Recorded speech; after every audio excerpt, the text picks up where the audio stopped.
show today. It's time to read the news and weather. Time to figure out what to say. It's time to turn the channel of the Keeler Show today. Why do we always listen? Keeler's always in the know. It makes me want to call him And tell him where to go.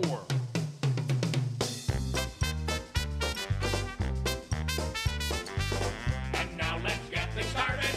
Andrew, let's get things started. It's time to get things started. On the most sensational, inspirational, celebrational, Keelerational. This is what we call the Keeler Show. First News with Keeler in the Morning on WIBX.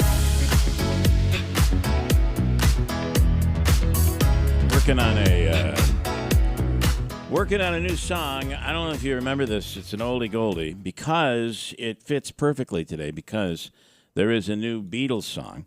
Oh, yeah. And on Wednesday morning, so this song will debut Wednesday morning. I'm just going to give you a little teaser. Are you ready? There we go. No, no, no, no, I don't. No, how does it go again?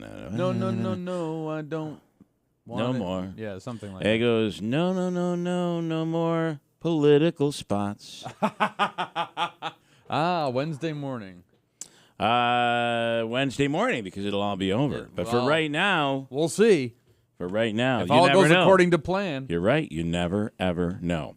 The Beatles have a new song out. I don't know if you've heard this as of yet. Yeah, so what Can was you believe this? It I was just said discovered? that?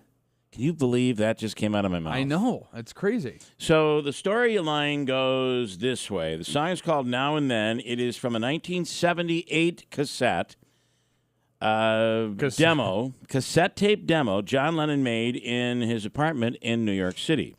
After he was killed, Yoko gave the tape to the remaining Beatles. In 1994, they attempted to work on it, but the technology to separate John's voice from the piano was not sufficient. So they just kind of threw it back, and they're like, well, there's nothing we're going to be able to do with it. Paul and Ringo worked on it this year, and actually they say the very end of the song includes some artificial intelligence, AI. I love how everything is, we call this AI, when in reality a lot of just what we're doing is using a computer program to enhance something, right? Is that artificial intelligence, or is it using an app or a software or whatever? I still, to be honest with you, don't even really know and understand it. All of what goes into it. All right, let me play a little of it. Anyway, Paul, on this song, Paul counts it in. Paul counted in the very first track on the very first Beatles album. Do you remember what that was? Maybe Davey. Good morning. Do you remember, Davey? Yellow Submarine. No. Letter B? I'm gonna answer my own trivia question. Are you ready? Letter B. Letter B. Letter B. Hey, you want to play that Letter B song? Yep. 1, 2, 3, 4. 4. Oh, Is that how he did it? 1, 2, 3, 4. Yeah. There. Well, she was just 17. You know what I mean. And the way she walked. Just like Davey just said. Davey, that was almost better. I'd argue. Here is the 1, 2, 3, 4. 4. That's kind of how it is, right? That's kind of like a 4. Yeah. I'll have to find that. Throw it. But here is Paul McCartney counting this in. The song is called Now and Then. And I'll play a little of it, and it's going to screw us up on YouTube because we keep getting dinged every time we play a song on YouTube because of copyright infringement. But let's see how we can do here. Here we go. 1, 2, 3.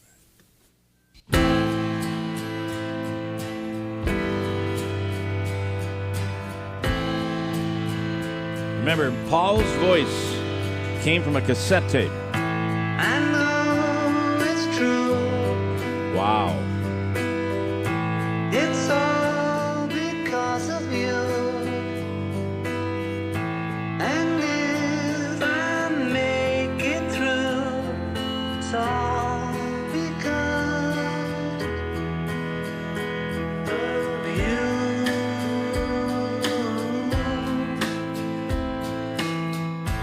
And now and then, if we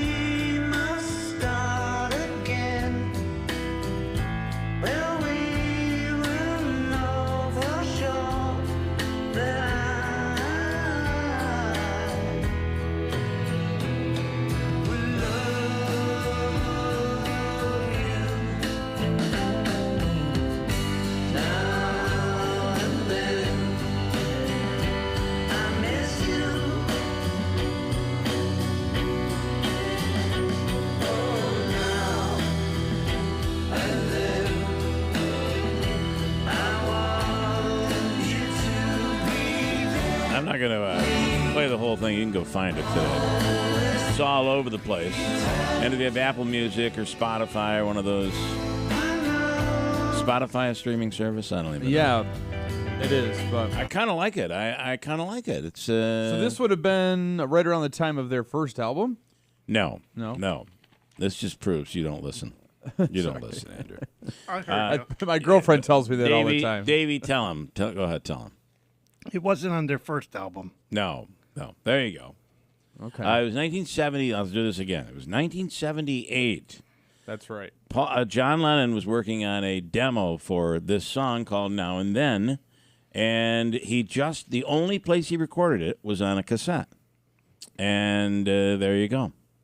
Now I understand. Yeah. Quality's good. Now, what they're saying is the only other place that Paul ever counted in a song was in this song by the Beatles. It was their very first song, very first track, on the very first album. Here, it sounded like this. 1, 2, 3, 4. Right? Well, she was just How old, Davey? 17. Yeah, thank you. How are those chips in there? Pretty good. It's Freihofer's chocolate chip cookies. Oh, those are Breakfast very of good. champions. Yeah, those are good. Tonight, Syracuse Orange are playing at the Dome. It's close to a sellout, believe it or not. That's will be their only one of the season so far. That's Syracuse Boston College. And as Andrew said in the news, hoping that the big crowd, the home fans, will help inspire them after a 4-game skid. Will our man be on today to give a little pick for the game of the weekend? Yeah, 7:10 you'll Kirkville. be here. Yeah, all right. We'll do that. I'm just going to tell you we're loaded today. It's going to be a very difficult day, Davey. Yeah, we're just going to let Scott take the sports segment of the 7 o'clock because hour. we are overbooked, and everybody wants on because of the political thing. Well, some do. Some want to be like, I'm not coming on. No, screw them. He'd be unfair to me. Okay. I always find, though, that the unfairness is that you're not coming on, and that is You're only hurting It yourself. is self-imposed, right? You ever hear Billy Joel do his version of the Beatles? I saw her standing there. No. 1, 2, 3, 4, 4. Here he is with Paul McCartney on stage somewhat recently doing his version of I Saw Her Standing There. Here we go. Billy Joel.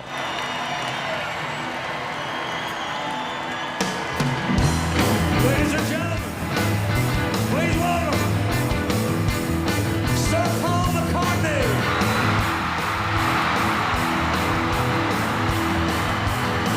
You know, I thought when we were there at Madison Square Garden, I was hoping they'd bring somebody out. Didn't you love that show? The Rolling Stones were in the city when we were there, and I thought for sure somebody was going to. Just 17, you know what I mean. And I got to tell you something, doesn't Paul McCartney sound good for like 80 or 79 or whatever he is? I even remember thinking that at the SNL 40th anniversary, which was quite yeah. some time ago. So the answer to your question is, Andrew, yes. That Billy Joel show was so good at Madison Square Garden. Yeah, I had seen him twice there, and it was really just as incredible the second time as the first time. I want to go over where we're going right now, and I got a few things to get into. Davey, lines are ringing off the hook. I don't know why. Yeah, it's craziness. It's too early for that stuff. Willie Waffle coming up in a second. Bob Cardillo is in this morning. Bob is running for mayor of Utica. Dr. Kent Hall. I'm going to get into Dr. Hall in a second. I'm so looking forward to discussing this. I have had the opportunity, just like many others have, to deal with someone who has called me to say, "Oh my God, can you believe what's going on at the hospital, the new Wynn Hospital?" And I never really know what's going on. And it always becomes, come in, Joe. Joe Load, here he comes. Loaded show today. We do, and here's a Joe Loaded show. Run, Joe, run. The rumors that are out there right now about the hospital that are just not to my knowledge, are not true. And here's the other part of this. Please, just think about things logically. And I'm going to read just a few things here for you from the hospital. Rumors from the hospital. Oh, they're finally deciding to pipe up. Huh? They are still out there. No hospital downtown Utica, Joe. They're still out there doing their thing. Well, now it's actually, I think their group should be called "There's a Hospital Downtown. We just don't like it." I guess you're right. If you ignore it, it'll go away. So now, and you know who's all over this is Jim Brock. Oh, of course. And Brett Truitt. Oh, you don't say. They're they're not done. So some of the rumors that are out there. Here's one from Jim Brock. The winless hospital fiasco downtown is even worse than we could have predicted. So they did have an HVAC problem, which has delayed some surgeries. We're told that'll be corrected. Dr. Hall will give us an update later on this morning. But it goes and continues. Do you know that there was a flood on the second floor? I didn't know that. I didn't either, but we'll find out from Dr. Hall. Somebody said, do you know that the structural, the steel structure is flawed? They knew it, and they kept building. Oh, okay. This sounds like In the fact, whole Sangertown swamp thing It when is it was the going to same sink. thing. It is the same thing. And we put a ball on one end of the hallway. And it rolled. And it rolled all the way to the other end of the hospital without stopping. I How'd love they open up all those fire doors? Quick, get down there. The ball's coming. Right. I love all of the people that were silent as the grave as the thing was being built, and then the minute it opens, the second it opens, there's something to complain about. I did talk to Dr. Hall yesterday. I said, was there a flood on the second floor? Is that why the second floor is closed? And he said, no, I don't even know what you're talking about. But he said, we did have a bathroom on the sixth floor where the toilet was clogged, and we've corrected that. Well, Bill, that water traveled down from the sixth floor and crept Yeah. down into the second floor.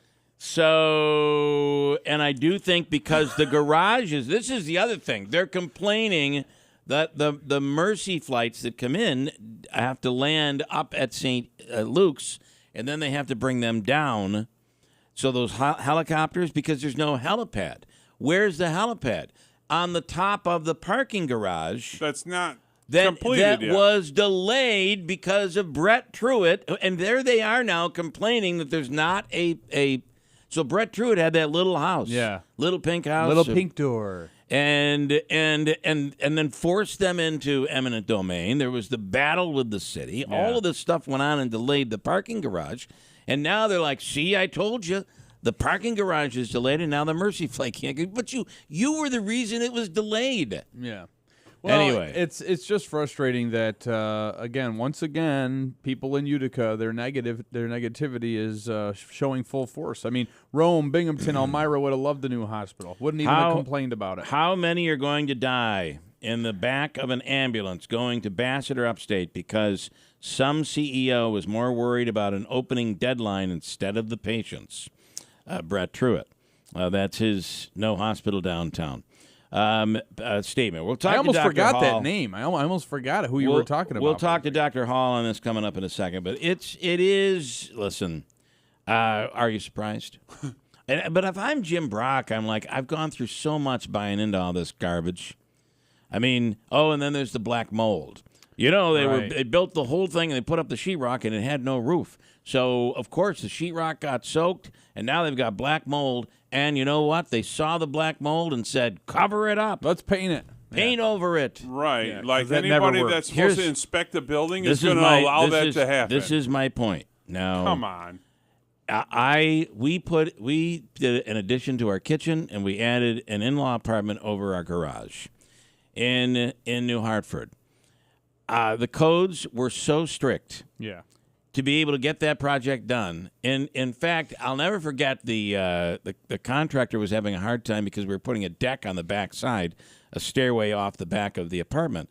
And the codes said you got to go 4 feet in the ground with those Posts, the posts. Got to go 4 feet in the ground. So they were having a tough time because it's such rocky soil. Oh.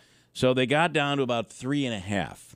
So I'll never forget the contractor went to the codes officer and said, "Listen, we're down to about 3.5. Is that okay?" And he said, I was standing right there. I cannot even believe you just asked me that question. Now, because of that, do not put any Quikrete in that hole in those 4 holes until he measures? I come over and personally measure it. That's that's for a little tiny deck we were adding to the back of the house. This I cannot imagine that a contractor would say the steel design is off, this thing's going to sink, it's going to fall, it's crooked, it's not level, there's black mold, et cetera, et cetera, et cetera. And that the state would come in and inspect, or the city would inspect it. And think about how tough the city's been on this project. Can you imagine the city coming in and saying, "Yeah, just cover up the black mold. Yeah. It'll be fine." Meanwhile, hospitals are dealing with super germs all over the world today. You would think that a little problem like black mold might cause some attention. Yeah. And oh, by the way, if you have black mold, how do you get rid of black mold? You can get rid of it. You can get rid of it. It's expensive, but you can do it. But you got to do it, right? You do it in your home. If you have it in your home, you do it in your home. You can't just use bleach. You can. But sometimes it'll come back. You have to. The real cost is not the removal of the mold; it's fixing whatever caused the problem. That's a good point. Mm-hmm. And you know what? It was my contractor when they worked on the kitchen that caused our problem, and it just kept growing. I couldn't stop it, and I was using the problem with if it's on a floor, a hard surface, it's very easy to get rid of. You just pour bleach on that, and Spick or and even span vinegar. is a good there are formula. different. So, and they even have things that are specifically for mold. Yeah. But if it gets into sheetrock, it can go deep in, and ultimately, how I corrected it, I had to take the sheetrock out. Yeah, you had to rip it out. I cut the sheetrock out and replaced it, and that was the only thing that would stop it. Anyway, I can't imagine the inspectors in a hospital. It just isn't logical that the inspectors would be like, "Don't worry about it." You know, I realize you go all the way to the left side of the hospital, you're here. It drops 3 feet by the time you get to the other side. A ball's going to roll from one side to the other. Who would let that go? It doesn't make any sense. There was like 9 guys sitting up there eating their lunch this summer. I saw it, on that steel girder, and then they added a 10th, and it kind of gave a little bit. And there's also very specific legislation that relates to medical construction and stuff like that. I cannot imagine. So the laws are very stringent when it comes to construction. Not to mention, this is the first hospital in New York State in how many years? You'd think they're going to skimp on it? And listen, I do believe it's important for everybody to ask questions, which is why I reached out. I heard so many different things. And, when you hear these things, you just don't hear them. They're always followed by, "I know my brother is the head contractor," right? Or my brother knows the head contractor. Mm-hmm. That's how we found out. Oh, that's the connection. What's his name? Johnny Schmuck. He's the head contractor. He's over the contractor who's the head contractor. He's the overseer. He's the overseer. Well, he got fired, but that's why. Right, that's why. He blew the whistle. Yeah, he tried to call him out. Listen, you may have heard he was doing crack on the job. Actually, there was a crack in the foundation. That's a whole rumor thing. Oh, boy. I'm just saying. Still dumbfounded, right? It's tough to understand. But let's keep asking questions. I think it's the right thing to do. So Dr. Hall will come on and answer to that. Mayor Jackie Izzo in Rome. It's the final weekend leading up to Election Day. Jimmy Failla will be on the radio this morning. Did you approve that, Davey, or did somebody else? Not me. He didn't text me. I didn't talk to him. Well, you will this morning. We're going to squeeze him in right after sports, okay? Jimmy Failla comes on. Tony Pacini last weekend before Election Day. All of that. And, Andrew, you've set this up. Damian Fagan is coming on the air, and you say, who is that? He is the Chief Equity Officer. I don't want to screw up the title. Chief Equity Officer for the New York State Office of Cannabis Management. So what's your goal on this here? This is interesting. Well, I just want to kind of get a sense from him about what the timeline will be for dispensaries, how will licenses be distributed. I know it's expensive, the tax on it. I think it's $100,000 just off the bat, I believe, if you want to 13% apply tax for a license. Yeah. If you purchase, aren't they already open? yeah, or? we have a dispensary in Syracuse. Isn't there one in New Hartford, or there aren't any? So there is one. But see, for a while they were selling a different type of the plant. Apparently, it's like Delta the one in 8, Syracuse Delta is 9. all New York State grown. Okay. So and it's recreational. It's yes, absolutely. Okay. It is. Bill, it was like going into a jewelry store. And they had showcases lined up of Let me everything. tell you something. I was like, what is that? In New York City, they're on every corner. Yeah. And they even have, there are food trucks and there are marijuana trucks. There are, yeah. Well, and this, I mean, so the reason I wanted to have him on, there is a lot of By the way, confusion, the food right? truck is always next to the marijuana truck. It's like Really a taco weird. truck. Yeah. But the interesting thing is it's been legalized now for, I think, over a year now. And you could have it, you could grow it yourself, but when are we going to start to see, one in every neighborhood like in California, Denver, where you Do can we just, wanna? or in the city. you're putting your local person out of business there. And I I guess say if you're growing your own, who needs a dispensary? That's and right. Joe, you're right. I mean, is that what we want? And it's really, I mean, I'm driving down the road, okay, and nothing but the smell of weed coming in my truck from the car ahead of me, and how are we going to enforce all that nonsense? Couple of comments here I want to get to Mike this morning. And how about George Martin? This is on the Beatles song. Did you hear that coming in? Yeah. I thought that was pretty darn good for going back to 1978, I believe. Anyway, Mike says, how about George Martin's son was the one who produced this song? I didn't know that. That's really cool. Also, pretty wild to think about a 40-year-old John Lennon singing. Think about this for a moment, because this is John Lennon in 1978 singing on a cassette tape. How about, pretty wild to think about, a 40-year-old John Lennon singing with an 80-year-old Paul McCartney? That's really what's happening right now. That's crazy. Because Lennon was 40 years old when he recorded that. Wow. That's pretty wild. And then one more. When you're my age, the first thing you look at in the newspaper is the obituaries. I noticed today the first obituary for somebody who passed away at the Wynn Hospital. Always sad, but it's the first person who has passed away at the Wynn Hospital. Yeah.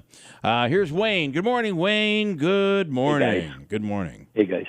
Good morning. Did you guys find out anything about that dog park thing and them charging people eventually, or anything at all? Well, I don't know anything about that. And so what are they? The rumor is that they're going to be charging people to bring your dog into the park. You guys are in with this Beatrice guy. You guys know him, right? You brought him on before. I'll reach out to Joe. Yes. Was that his ultimate goal? Is what I want to know. Was to build it and then all of a sudden get people to start liking it and then charge them like they do with everything. The old bait and switch. So like the Thruway, it's like, hey, we're gonna. Hey, your dog likes it over there. That's right. You want in? You're gonna have to pay. Take that away. Well, I want to know, is that the ultimate goal? In the end, was that here, come on, everybody get used to being there. Where did you hear this? A buddy of mine goes there. A buddy of mine that built the place. No, well, he didn't build it. You know the head engineer. He's friends with the head engineer who built it. Yeah, that's funny. He goes over there. He says he goes over there every night or every other night or whatever, and he meets up with about 18 people over at this place, and they all talked. And this is what they found out. Not only like what Andrew said, they got to have their shots, and which is common sense anyway. You don't want these dogs running around with distemper and rabies and biting other dogs or people. And how do you police that though? How do you? Well, so I think what happens is you apply for a license. That's obvious. But what he's saying is you apply for a license to use the park. Like so, there's one in New Hartford, the dog park. You have to license the dog with the town, and part of the requirements of getting that license is showing the vaccine records. So when you register your okay. dog and get the license, that has to be So do proof they of have that a? documentation. Do they have a gatekeeper? Yeah, is there a monitor? Monitor there? I mean, no, but Where is the one? well, he's actually, talking I think about? New Hartford has some sort of. I don't know if you get a key key fob card? or something okay. like that. Where's the one he's I talking think they about? scan your eyeball. Where is the? It might be Fingerprints. Where is the one that you're talking about? It's over Proctor by Buckley Park. Pool. Okay. Oh, Proctor Park. That's the one my buddy, little Danny Flatical, takes his dog over there, Okay. and he says sometimes there's nuisance dogs over Yeah, there. of course. And you what? got to Of keep course the they're gonna- riffraff out. We have the nuisance the dog dogs. park. They're like What is a nuisance dog? the ones that the owners don't care. They just I let them run see. around. Yeah, and they just let he's him got- go. They let him go to the bathroom all over. Yeah. Don't pick up after him. He's Let him got run a- amok and then okay. take him home like a Yeah. kid. That drives Yeah. me nuts because we've got the dog park light over in North Utica that we take my dog to, and I go to clean up after my dog, and God forbid I look away and lose track of where it is. I don't want to be picking up somebody else's. The dog. Stop. What? All right, hold tight, everybody. Wayne, thank you. We're going to try to get Thank you, guys. Beatrice on. If not All right, today, bye-bye. it'll be next week. Thank you, man. You don't want to mix your dog's poop up with somebody else. Let me. Do I have time to just keep rolling here? Keep on rolling. Because I got a lot going on. By the way, you want tickets for Jimmy Failla? Got mine yesterday. Time is running out. Thank goodness. And they're still really. You ended up nabbing some because we released some seats recently. Yeah, you I got some good sweet seats. Yeah. Really, I'm right down in the front It's a place to be. with It's the usher. It's going to be a great show. Willie, security. Willie Waffle on the line right now. Willie, good morning. Hey, how's it going today? Good. How you doing? And welcome to the end of the week. Thank It's God. always joyous, yeah. And it's been a relatively long week around here. It's just been long. I can't wait for. In fact, I'm yearning for New Year's Eve. To be honest with you, can't wait for that either. Yeah, right. Well, let me put out the couch, have a seat, tell me all about it. Yes. What's going on? Yes. Set the timer. Okay. Here we go with the first weekend, and by the way, it's the weekend where we're heading back to daylight standard time this weekend, right? Wait, they Oh changed yeah, it yeah. You something? fall back. Fall back. Yeah, I thought we're we up. already did that. No, it is a fallback weekend. Okay, Willie, let's go with some of the movies this weekend that you can actually see in theater. What do you have? Well, I'm not going to lie to you. It's not a great weekend. Okay. You mean this hey, Priscilla Presley thing is not going to be really good? That is maybe the only good movie. I mean, listen, I've got lots of stuff I can tell you about, all right? And it's all kind of average. And I Okay. think that's where we are. With Priscilla maybe being the best one. So, this is basically the Priscilla Presley story told by Sofia Coppola, who, thank God she's a great actress, she's a great writer, or not actor, great director, great writer, and at least she can make this movie into something. I mean, it is essentially the story of Priscilla Presley, a 14-year-old girl meeting Elvis Presley. Eventually they fall in love, they get married, and then she realizes, oh my God, what have I gotten myself into? And I think that's the part of the story that is the most interesting. Is watching, this evolution of this young girl into this woman who has to deal with one of the biggest stars on the planet, and all the way his life is out of control. And, the way she has to protect herself and protect her daughter, and eventually they get divorced. I Yeah, have three yeah. waffles. I mean, I think it's a good, solid movie. Just, yay, I'll spend, an hour and a half to 2 hours, watching a marriage fall apart. Woohoo, I could do Yeah, that. that's going to be a lot of fun, right? Oh, man. So, is there a lot of Elvis music in this? Is there an Elvis impersonator? Is there? Well, you've Or an got actor Jacob playing Elordi Elvis. playing Yeah. Elvis, and he's actually pretty good. Yeah. And he's kind of the Elvis behind the scenes. More of a controlling guy, still a very charming guy, still a seductive guy. But you're really seeing the life falling apart, the involvement of the drugs, his poor relationship with this woman that he was so madly in love with. So Elordi's really good, and the Kaylee Spaney is very good as Priscilla Presley. So Yeah, it's but- a good movie. Yeah. Yeah. Three waffles. That's really that's really good. I think it'll be interesting to watch her perspective from this. And the other part of this is I don't think I really remembered, and well, I wasn't alive. I didn't know that she was so young when they first met. She was like 15, Yeah. 14, that's 15 years creepy, yeah. old. Yeah. Yeah, she was extremely young. It's one of those things that Elvis has gotten away with over the years. Yeah. Yeah, I mean, you know, let's be honest. It's not a good idea. And, you know, and you see kind of the courtship and the relationship, and you know, and I think taking some of the blinders off. Like, you know, let's be honest. The Elvis movie from last year was the celebration of Elvis. Yes. This is more of, hey, let me tell you takedown. some of the bad things that happened. Yeah. How And when old was he when he got married to her? Well, he was. Oh God, let's see. He was like 10 years older. 30-ish. Oh, wow. Yeah. Ugh, And creeper. and think about Well, it. but She was they very didn't get married.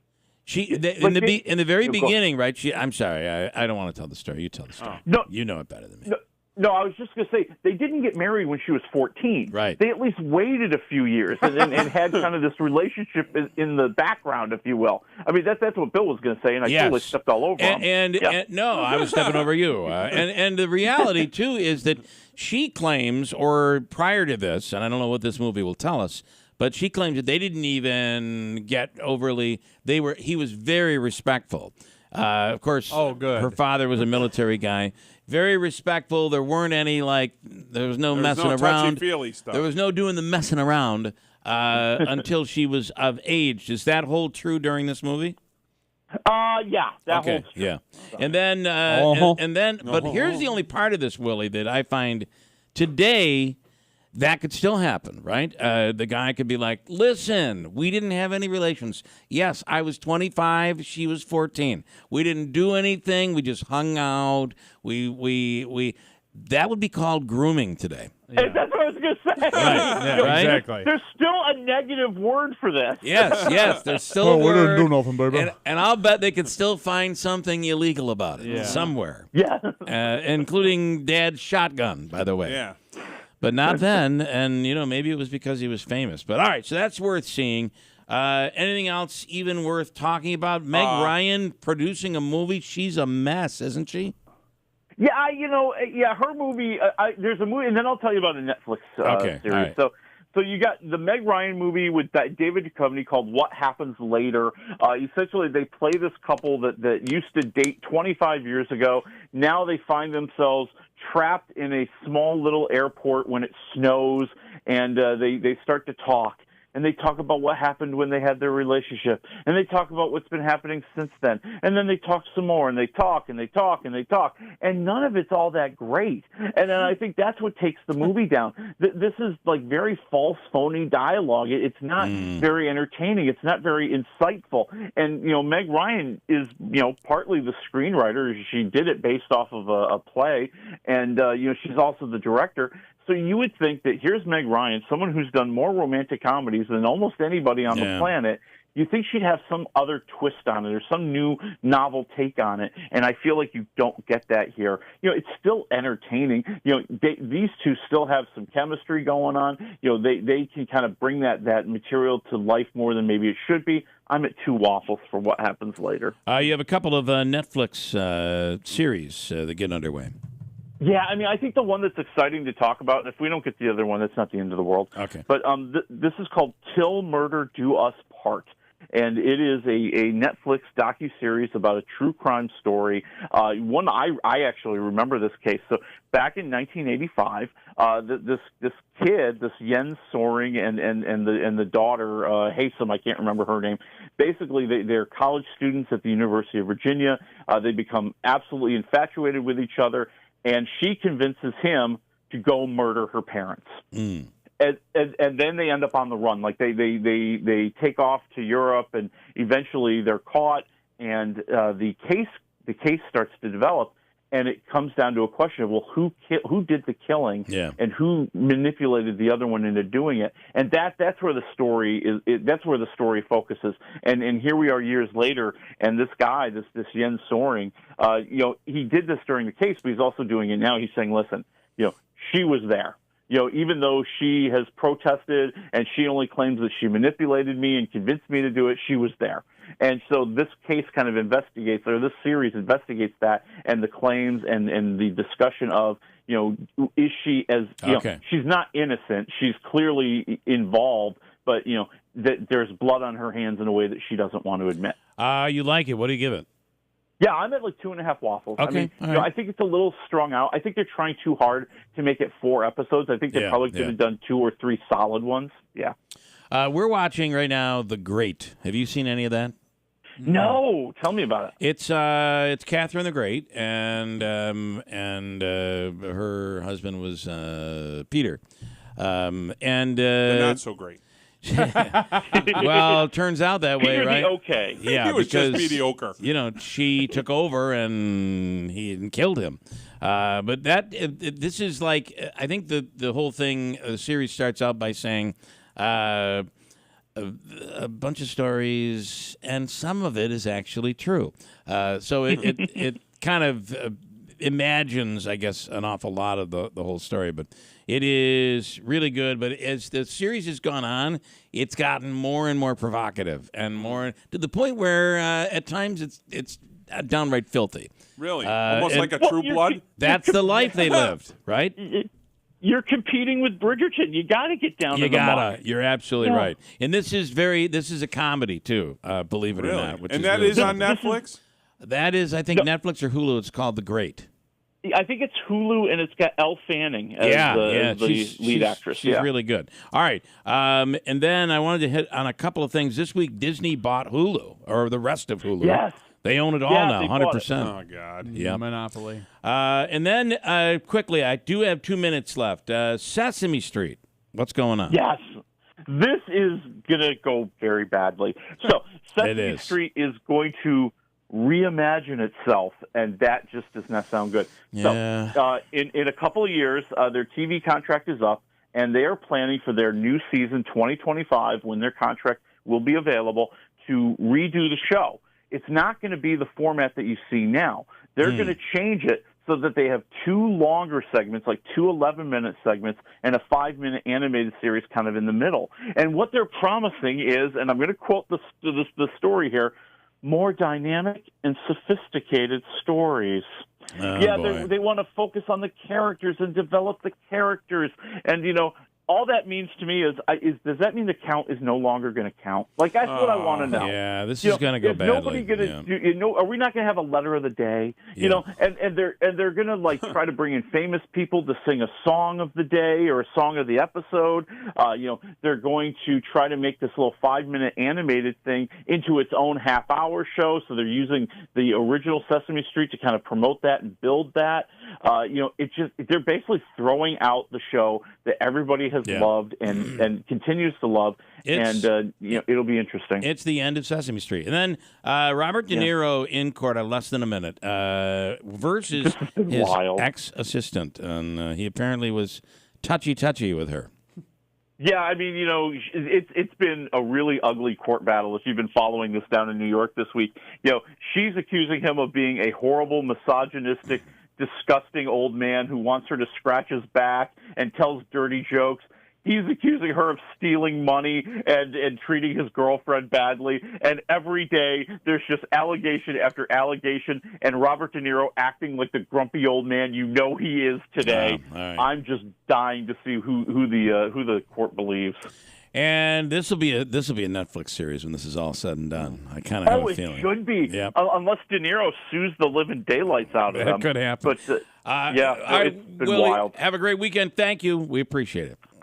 All right. See you next week. Willie Waffle, wafflemovies.com, WIBX, Utica Roll. I'm Dave Anthony. Fox News, his third visit since Hamas's terror attack started a war. Trying to encourage the Israelis to allow more aid into the Gaza Strip and some of those foreigners to get out. Dozens of Americans among the foreign nationals allowed to leave Gaza go to Egypt yesterday. Fox's Trey Yingst also reports near Gaza. Lots of flares launched overnight as the Israelis push deeper into Gaza, engaging those Hamas militants who popped out of tunnels and ambushed the troops. It's now 24 Israeli soldiers killed this week. Officials inside Gaza say more than 9,000 Palestinians have died in the conflict, more than a third of them children. The House has approved $14 billion in military aid to Israel, funded with cuts to the IRS. If Democrats in the Senate or the House or anywhere else want to argue that hiring more IRS agents is more important than standing with Israel in this moment, I'm ready to have that debate. House Speaker Mike Johnson, a dozen Democrats joined Republicans approving the bill, considered, though, dead on arrival at the Senate because it does not bundle that Israeli aid with more funding for Ukraine's war like President Biden wants. And the President and First Lady Jill Biden will go to Maine today. Fox's Gernal Scott has more. The Bidens will be in Lewiston, which, as the city continues to mourn 18 lives lost in the country's deadliest mass shooting of 2023.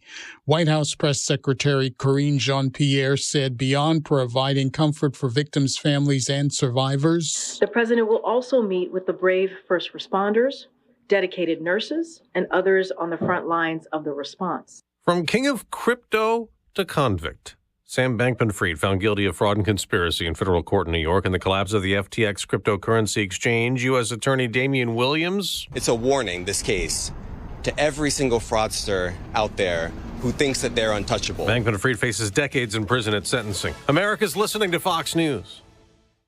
All right, Christmas will be here before we know it. If you're looking for a really special gift, I encourage you to check out the firearms made right here in America by our great friends at Henry Repeating Arms. Now, you start by going to their website, henryusa.com, order their free holiday gift guide, and they'll mail it with free decals that you can use for stocking stuffers. Perfect timing. Folks, when you give someone a Henry, you're giving them a work of art that is built with the finest craftsmanship I've ever seen as a collector. Now, their performance is top-notch. Mine were accurate, all of them, right out of the box. They shoot smooth and straight, and they have been reliable ever since. They have over 200 models of rifles and shotguns and revolvers to choose from. One of the things I like the most about these firearms, they're family heirlooms. They'll always be backed by the company's lifetime warranty. So if you want to put something that's made in America under the tree this Christmas, henryusa.com. Get their free gift guide and their decals today. That's henryusa.com. You will love this company. Good morning, WIBX 950 News Time, 7:03. I'm Andrew Derminio. Right now we have partly cloudy skies, 35 degrees. We will continue to climb into the mid-50s. Your full weather forecast is coming up. This update brought to you by Home and Hospital Medical Supplies and Service, carrying a wide selection of home medical equipment. Call them at 315-724-6767. Online, it's HandHMedicalNY.com. The murder trial of Anthony Waldron has a restart date. It's been scheduled, and the proceedings have been on hold since Wednesday after Waldron was taken to Oswego Hospital after being found unresponsive at his Palermo home Tuesday night. Authorities say Waldron took Tylenol and texted his wife saying he was going to kill himself. The trial is expected to resume Monday if no other issues arise. Waldron is charged in connection with the 2021 death of his stepson, Jordan Brooks. An investigation is now underway into what caused a deadly crash in Onondaga County. Troopers say the accident happened last night on Interstate 81 North, just before exit 31 in Cicero. The name of the person who was killed won't be made public until family members are notified. Anyone who was in the area and witnessed the accident is asked to contact state police. The Syracuse University football team hoping to have the support of their home crowd. Hopefully it'll help them break a 4-game losing streak as the Orange host the Boston College Eagles tonight in a showdown of ACC rivals. SU has not played since last Thursday when they were defeated on the road 38-10 by the Virginia Tech Hokies. Kickoff this evening from the JMA Wireless Dome is 7:30 p.m. Daylight savings time comes to an end Sunday, and the American Red Cross says the clock change should serve as a reminder to prepare and test your smoke alarms. Experts say doing so can help prevent a tragedy in your home if there's a fire. They're also recommending everyone practice their fire escape plan to make sure they know a way out of their residence in case of an emergency. Additional safety tips can be found at redcross.org/homefires. WIBX 950 News Time, 7:05. Your weather forecast is according to Eyewitness News Chief Meteorologist Craig Flynn. I'm Eyewitness News Chief Meteorologist Craig Flint in the WIBX Weather Center. Today, partly sunny, breezy, milder, pleasant afternoon, a high near 55. Tonight, mostly cloudy, near 40. And Saturday, quite a few clouds with a few spotty showers around mainly in the morning. Some partial sunshine later in the day, a high near 55. Don't forget, clocks go back 1 hour Saturday night before bed. For more on your local forecast, tune to Eyewitness News at 6 on WTR. I'm meteorologist Craig Flint on WIBX 950 and 106.9 FM. 35 degrees, partly cloudy skies. It is 7:06. Tonight, as I mentioned before, 7:30, Smitty will be there, and we'll get a check-in from Scott in Kirkville. He'll give us a little preview of the game. If you want to do any extracurriculars, you'll have to go out of state to do it, but he will be talking about that. Also, Utica College men's ice hockey at the Adirondack Bank Center tonight. Utica 7 p.m. University. Yeah, what did I say? I said Utica College? Yeah. Sorry. The Pioneers play Stevenson at the Adirondack Bank Center tonight and tomorrow at 2 p.m. That's before the Comets play the Hartford Wolfpack, so it's a home game for the Comets tomorrow night. They'll be on the road tonight, 7:05, Rochester Americans. The Giants adding a veteran kicker to the organization. According to ESPN, the G-men are signing Randy Bullock to the practice squad, with Graham Cano set to undergo surgery on his left knee. He had been dealing with a problem for several weeks before missing 2 field goals against the Jets in Week 8. Kenny Pickett connected with Deontay Johnson for a game-winning 3-yard touchdown pass with just over 4 minutes remaining to send the Steelers to a 20-16 win over the Tennessee Titans on Thursday Night Football in Pittsburgh. You hear it right here on WIBX. And quickly, the 2023 World Series was the least watched in recorded TV history. I was speaking to somebody yesterday. There was a women's college basketball game that had nothing against women's college basketball, but that had higher ratings than Game 1 of the World Series. The Fall Classic matchup between the champion Texas Rangers and Diamondbacks averaged 9.1 million viewers. That number was less than the 9.79 million average from the 2020 World Series between the Dodgers and Rays. It was a 23% decline from last year's series that featured the Astros and Phillies. The Rangers' series-sealing win in Game 5 averaged 11.48 million viewers on Fox. WIBX 950 News Time, 7:08. Coming up, we've got a loaded 7 o'clock hour. We'll speak to Scott from Kirkville coming up. Jimmy Failla should be calling in, or is that in the 8 o'clock hour? We'll be speaking to him at some point. And then 8:08. 8:08. Then we'll also be speaking with Bob Cardillo. He's running for mayor in the city of Utica. That and much more on a Friday edition of First News with Keeler in the morning on WIBX 950 and 106.9 FM. Paid for by the Friends of Michael Hennessy. The debate has been canceled between Hennessy and Pacenti. Why? Pacenti is running from his record. Pacenti is not a proponent of tax cuts. Hennessy will cut taxes as it was done in Onondaga County.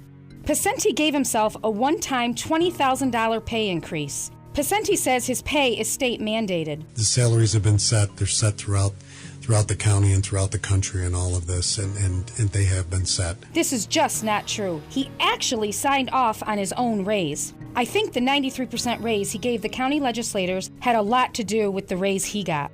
Listen to this. I don't understand why you can't say my name the right way, so either it's something mentally wrong with you or you're a bigot. It's obvious Tony can't handle the truth without being obnoxious towards his opponents. It's time for a change. Election day is November 7th, so let's go out and vote for Michael Hennessy. I'm Celeste Friend. I'm running for mayor of Utica. Utica is a city with a rich history and a young, growing population. We need to keep it young by investing in our neighborhoods, our local businesses, our arts, and entertainment. Let's celebrate the past and build a city for the future. Please, vote for me in this November's election. Early voting runs through November 5th. Election day is November 7th. Paid for by the Committee to Elect Celeste Friend. I'm Celeste Friend. I'm running for mayor of Utica. My opponent says he's prepared to lead the city because he's been council president. But the president doesn't lead. He simply moderates meetings. He's never had to sponsor legislation, cast a tough vote, or take a tough position. I've done all of this. I created the law that restored term limits. I'm ready to lead. Let's make history together. Please, vote for me in this November's election. Paid for by the Committee to Elect Celeste Friend. QVC is throwing the biggest holiday party of the year, and you're invited. Our non-stop holiday party is coming to you live for 49 straight hours of holiday shopping, tips and tricks to own the season, non-stop fun, and so much more. We'll be joined by our favorite celebs and guests, but it won't be a party without you. Join us for our non-stop holiday party, November 4th and 5th, everywhere you watch QVC. This is shopping brought to life. I'm Stephanie Vaselli. For the last 25 years, I have worked relentlessly to help those in need and to ensure that victims' rights are protected. As your next Rome City Court judge, I'll bring that same energy and work ethic to our local courtroom. I was born and raised in Rome and raised my kids here. I love our community, and I have a lifelong commitment to making it a better place. I would be honored to earn your vote. Vote Stephanie Vaselli for Rome City Court Judge. This ad was paid for by the committee to elect Stephanie Vaselli for City Court Judge.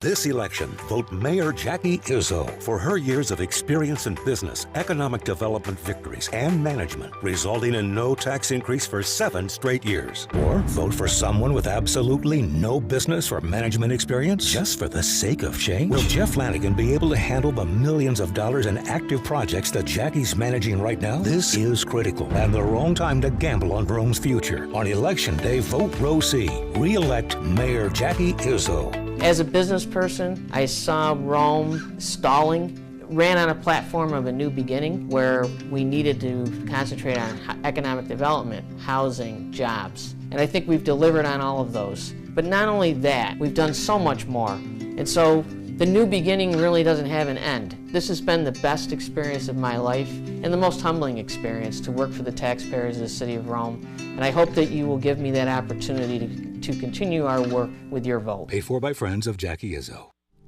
Paid for by James Herchek. This is Jacob Morgan, born and raised in Rome, asking you to vote for James Herchuk for county legislator, a Navy veteran, former New Hampshire state legislator, and retired business manager who now wants to work for us. He's smart, tough, fair, and honest, and he loves Rome as his new home. If you're ready for change in Oneida County government, vote James Herchuk. Thanks for the kind words, Jacob. You know I want to make a difference in Rome now that I'm retired. With the time now and some pretty good experience in tough management situations, I want to change direction in the county with my top priority to cut taxes first. Folks, it helps to remember my name as it's not his check, it's her check. So this is James Herchek asking you to vote for change with me on Election Day. Thank you. I'm Stephanie Vaselli. For the last 25 years, I have worked relentlessly to help those in need and to ensure that victims' rights are protected. As your next Rome City Court judge, I'll bring that same energy and work ethic to our local courtroom. I was born and raised in Rome and raised my kids here. I love our community, and I have a lifelong commitment to making it a better place. I would be honored to earn your vote. Vote Stephanie Vaselli for Rome City Court Judge. This ad was paid for by the committee to elect Stephanie Vaselli for City Court Judge. This is me. It's me. Yeah, sure. Brank Construction. If it is concrete and masonry work, there's nobody better for the job than Brank. Old stone walls, old block walls, stairways, cellarway entrances, basement floors, garage floors, concrete driveways, sidewalks. Even though, and by the way, we're going to have a pretty nice day today. And the weekend, not all that bad. We'll be up into the 50s. So even though we're heading into November and daylight saving time comes to an end, there's still plenty of time to pour concrete. And nobody does a better job than Brank. Call them today. All your masonry and concrete needs, David and Rocco Brank at 315-894-3481. They'll get the job done right and right on time at Brank Construction. Your weekend local news happens here. First News with Keeler in the morning on WIBX. Cue the guitar. There it is. There it is. All right, coming up, Bob Cardillo. We'll speak with him. He's running for mayor in Utica. We're trying to get everybody in. And, of course, Election Day, early voting today, tomorrow, Sunday. Election Day is Tuesday from 6 a.m. until 9 p.m. Scott in Kirkville. Scott, I got about 4.5 minutes here. I want to squeeze you in. Okay. Because we are politically charged today. I figured it's a big day. Couple quick things. First of all, besides the football game, there is if you're a horse racing fan, the Breeders' Cup is this weekend. It's really? the Christmas of it's actually 14 races. Each one's worth $1 million. The big one is on Saturday. It's worth $6 million. They call it the Classic. If you're interested, it's on the USA starting at 5:00 today, and then NBC picks up the big race and the other races are on the USA. But I'm going to be up at Burn Down for the whole weekend. You guys are always welcome to pop up. But so can you tell me? So this is one of the big races, and it's this time every year. I guess I didn't. Yep, it's usually the first Friday and Saturday of November. It's an international thing. You got all the horses coming over from Europe. Of course, the American horses, the Classic, what they call it's the $6 million race. Where, unfortunately, the horse that we loved and we won on the Travers and on Belmont, Archangelo got scratched because of the foot injury. They had to retire him. But the three horses I would give out for that one is the 3, 8, and 12. It's wide open. You can make a lot of money because it's a worldwide pool. So keep those. That's the 9th race at Santa Anita. That's where all the races are. And like I said, there's actually 14 races altogether. Each one's worth $1 million. Wow. Over $31 million in purses. Which is the big one? It's the 9th race? Yeah, the 9th race. Okay. It actually goes off at 6:40 on Saturday. It should be on NBC. The other races should be on USA. First race starts today at 5:00. Then they start out at 2:30. Sentimental thing, guys. Cody's Wish runs in the first race. Is number 3. I don't know if you remember. He was named after a child and Make a Wish. They were on a farm when Cody's Wish was there, and he came over to the child, and they named him Cody's Wish, and it's the last race of his career. So he's number 3 in the third race. I'm going to have Scott do all my betting for me. Yeah, because too much to keep up on. There are some people who are really good bettors, and then the rest of us are simply losers. And guilty. You got to do your homework. Me. You got to do your homework. It just depends how much work you want to put into it. And with all the international horses, I've been doing my homework all this week. If you're going to bet the turf, bet Goskin, Adrian O'Brien, or Charles Appleby. Take a look at the trainers. Those 3 eat up from Europe. They come over and they usually do a pretty good job. So I usually concentrate on those for the turf races, which is about 8 of those 14 races are turf. I think this will be Jim Nantz. Want to be Jim Nantz doing the deal on? Probably. Well, that's a good question. Casas used to do it, but I don't think he's with NBC anymore. You're going to see Jerry Bailey probably on the set. You know, he's all-time Saratoga guy. What do you think tonight? What do you think tonight? Tonight, Syracuse, Boston College. Big game, guys. Ironically, Boston College has got a better record, which if you 4 weeks ago you would be laughing if you said that. I know. They're 5-3. Changed the quarterback. Syracuse. The ironic part is there's going to be more people supposedly at this game than Clemson. They've sold more tickets to this game. It's actually Parents' Weekend. I think it's also a 7:30 start. ESPN2, so I think it's more easier, a Friday night out instead of a 12 noon Clemson game. But that's kind of weird right there when you got more tickets for Boston College. It is. Got to win this one. I know. Next week is at Yankee Stadium in Notre Dame. Looks like Notre Dame, or I'm sorry, not Notre Dame, Pittsburgh, and they kind of might have given up on the season. So we're looking for 7 wins. These 2 are a must because Georgia Tech, I don't know if you saw last week, actually beat North Carolina. Listen, I got to tell you, Scott, this has just been so disappointing. And now they're really talking about Babers. What does he have to do to keep his job? But here's the big thing. Who's Syracuse going to get? Who are they going? Well, the problem. You're right, Bill. The thing is, they have come up. I mean, I'm shocked to see how much they're paying Babers. It's a private school. So it's kind of like, watch, but I'm hearing $3 million, which maybe 10 years ago they wouldn't be paying $3 million for a coach. It's come up, but the bottom line is it's the upcoming offensive and defensive coordinators. That's how you get your jobs and stuff. And if you're good, unfortunately, Syracuse might not be the infamous where you're going to want to stay here. That's the problem. Yeah. If you're good, you're going somewhere else. I had somebody tell me the other day it's a done deal. He's already done. It'll be the end of the season, and they are advancing from within. That's unfortunately the problems could be within because I always think the head coach is the CEO. It's the assistant coaches that call the game play. Right. You don't see too many times look like Babers is calling the plays, do you? It doesn't seem like it. You never saw Bill Parcells call the plays. He's a great motivator and organizer, but it was Tommy Coughlin who went on to be a head coach. Of course, Belichick and defense went to be a good coach. I want to ask you one more question. I have to let you go. The Bills have a big game on Sunday night. Bills-Bengals. What do you think? To be honest, I like the Bengals. You got to once again divide. I think they're favored. Are the Bengals favored by 2? Before his injury and after his injury. Playing on one leg for the first 4 games. Went out to San Francisco. I think he had only 4 incompletions.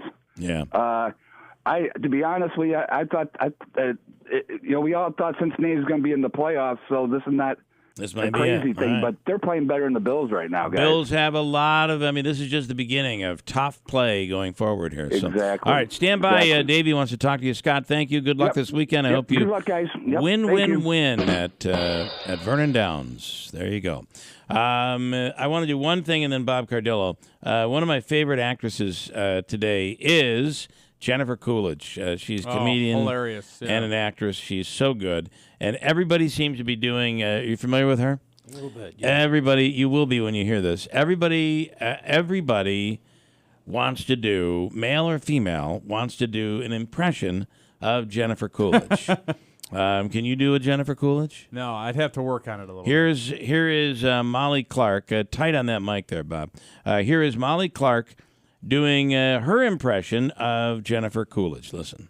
Hi, are you Gwen? Yeah, you're prettier than your picture. I hope that wasn't creepy. I'm not creepy, I promise. All right, Gwen, let's see where you're headed. Starting route to John F. Kennedy International Airport. God. This is. I'm sorry. This is what if Jennifer Coolidge was your Uber driver. Gee. All right, that makes more sense now. What if Jennifer Coolidge was your Uber driver? Here we go. Yeah, you're prettier than your picture. I hope that wasn't creepy. I'm not creepy, I promise. All right, Gwen, let's see where you're headed. Starting route to John F. Kennedy International Airport. Oh, God, no, Gwen. So much traffic. Hey, Gwen, could we go somewhere else? We could go to the mall. Oh, fun, let's go to the mall. Oh, you have a flight? Oh, that's a bummer. That's just so far. And I don't even get all the money. What if I just took you halfway? What if you drive us there, and I'll take a nap, and then I can drive back?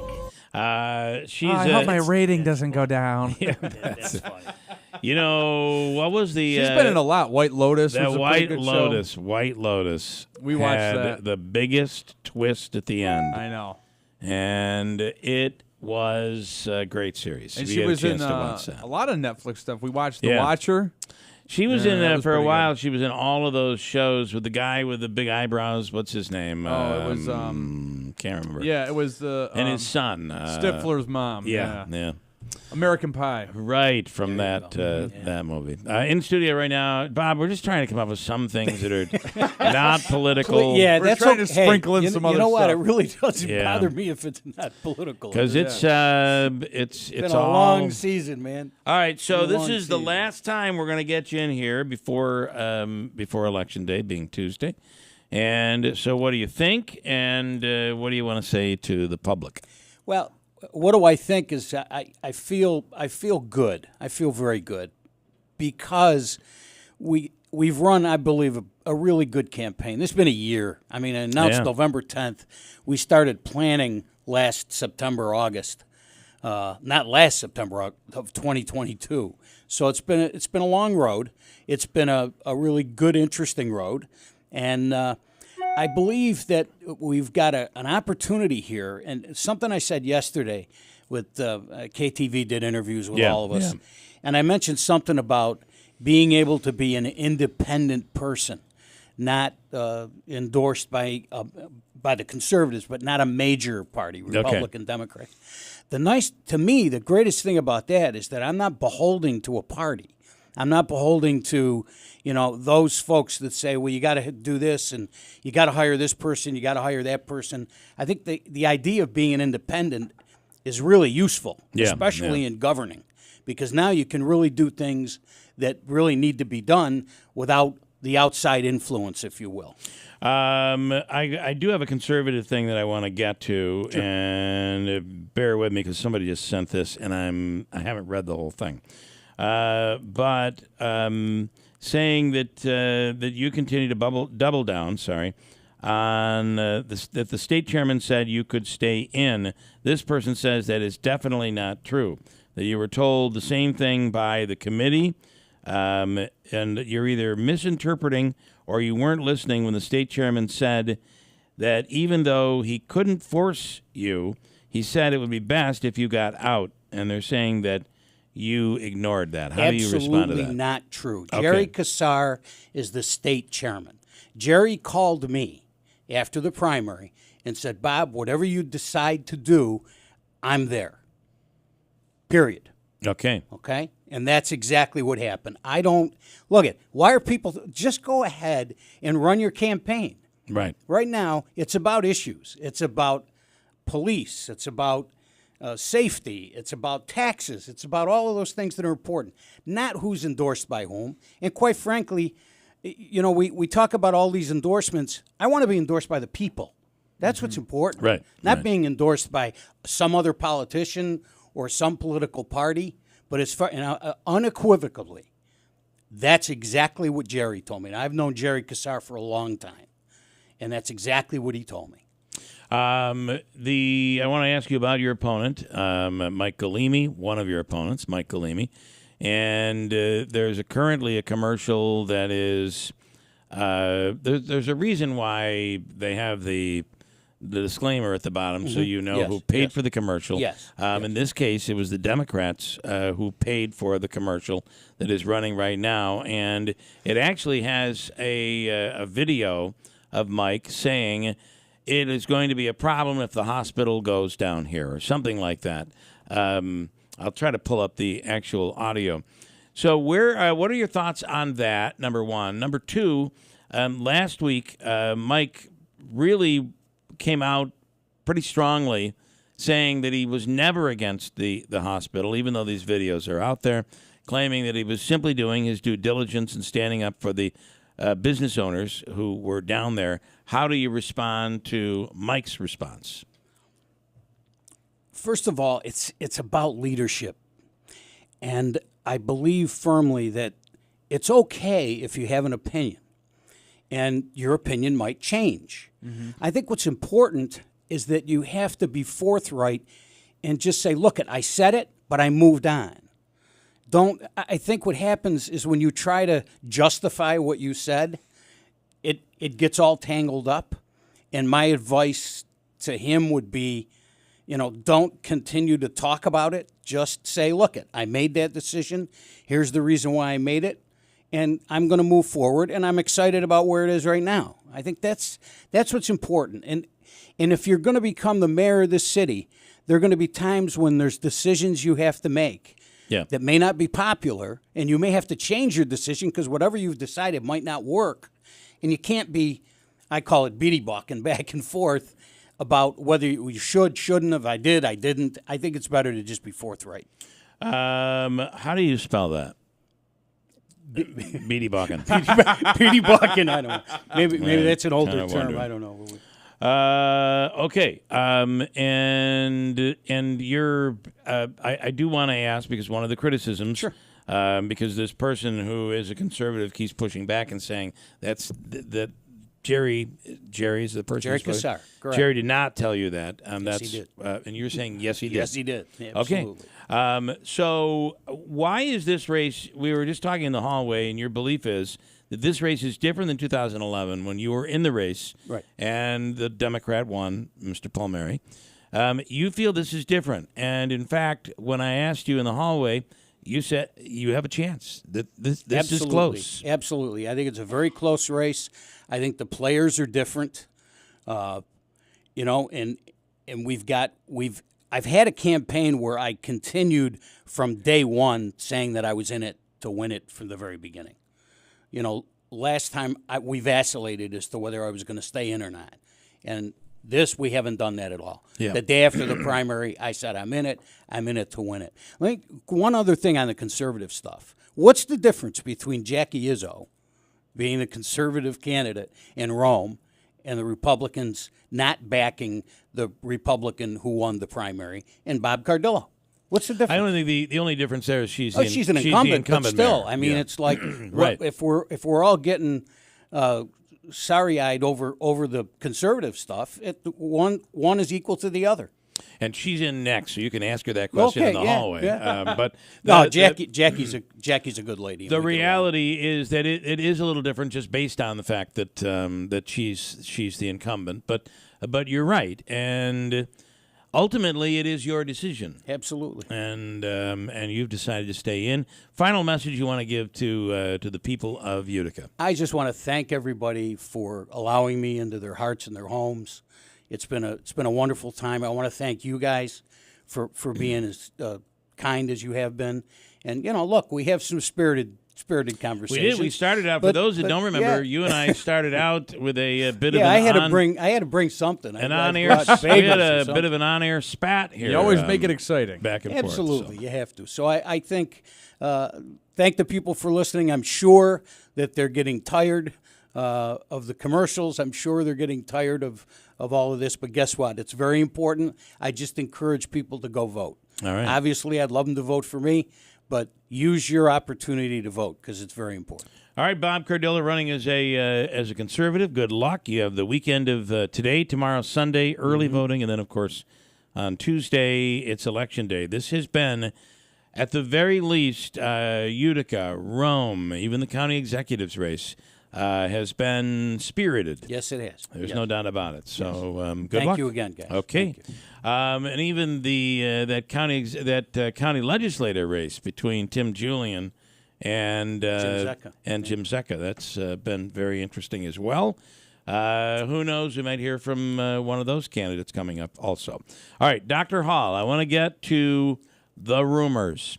If the hospital downtown, the no hospital downtown people are still out there barking, I don't know what Jim Brock is thinking. There's an example of, you know what, that's where I was, but I've I've progressed, and here's where I am now. No. They are attacking with rumor after rumor. So I want to throw some at Dr. Hall, and we'll get to it. Hold on, Doc. We're going to get to you in just 2 minutes. 2 minutes? We'll try, yeah. Please do too. 7:33 at WIBX. Paid for by the Friends of Michael Hennessy. The debate has been canceled between Hennessy and Penti. Why? Penti is running from his record. Penti is not a proponent of tax cuts. Hennessy will cut taxes as it was done in Onondaga County. Penti gave himself a one-time $20,000 pay increase. Penti says his pay is state mandated. The salaries have been set. They're set throughout the county and throughout the country and all of this, and they have been set. This is just not true. He actually signed off on his own raise. I think the 93% raise he gave the county legislators had a lot to do with the raise he got. Listen to this. I don't understand why you can't say my name the right way, so either it's something mentally wrong with you or you're a bigot. It's obvious Tony can't handle the truth without being obnoxious towards his opponents. It's time for a change. Election Day is November 7th, so let's go out and vote for Michael Hennessy.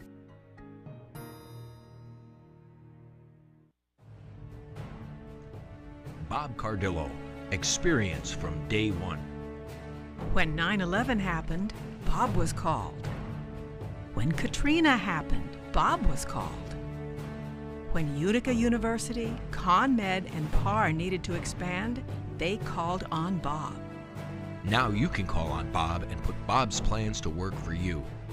Using his extensive experience, Bob has plans to reduce crime, plans to keep our city clean and the roads repaired, plans to revitalize our neighborhood and engage our youth, plans to promote our economic development and keep the next generation here in Utica.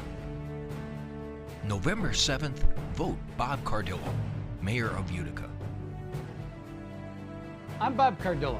Put my leadership experience to work for you as the next mayor of Utica.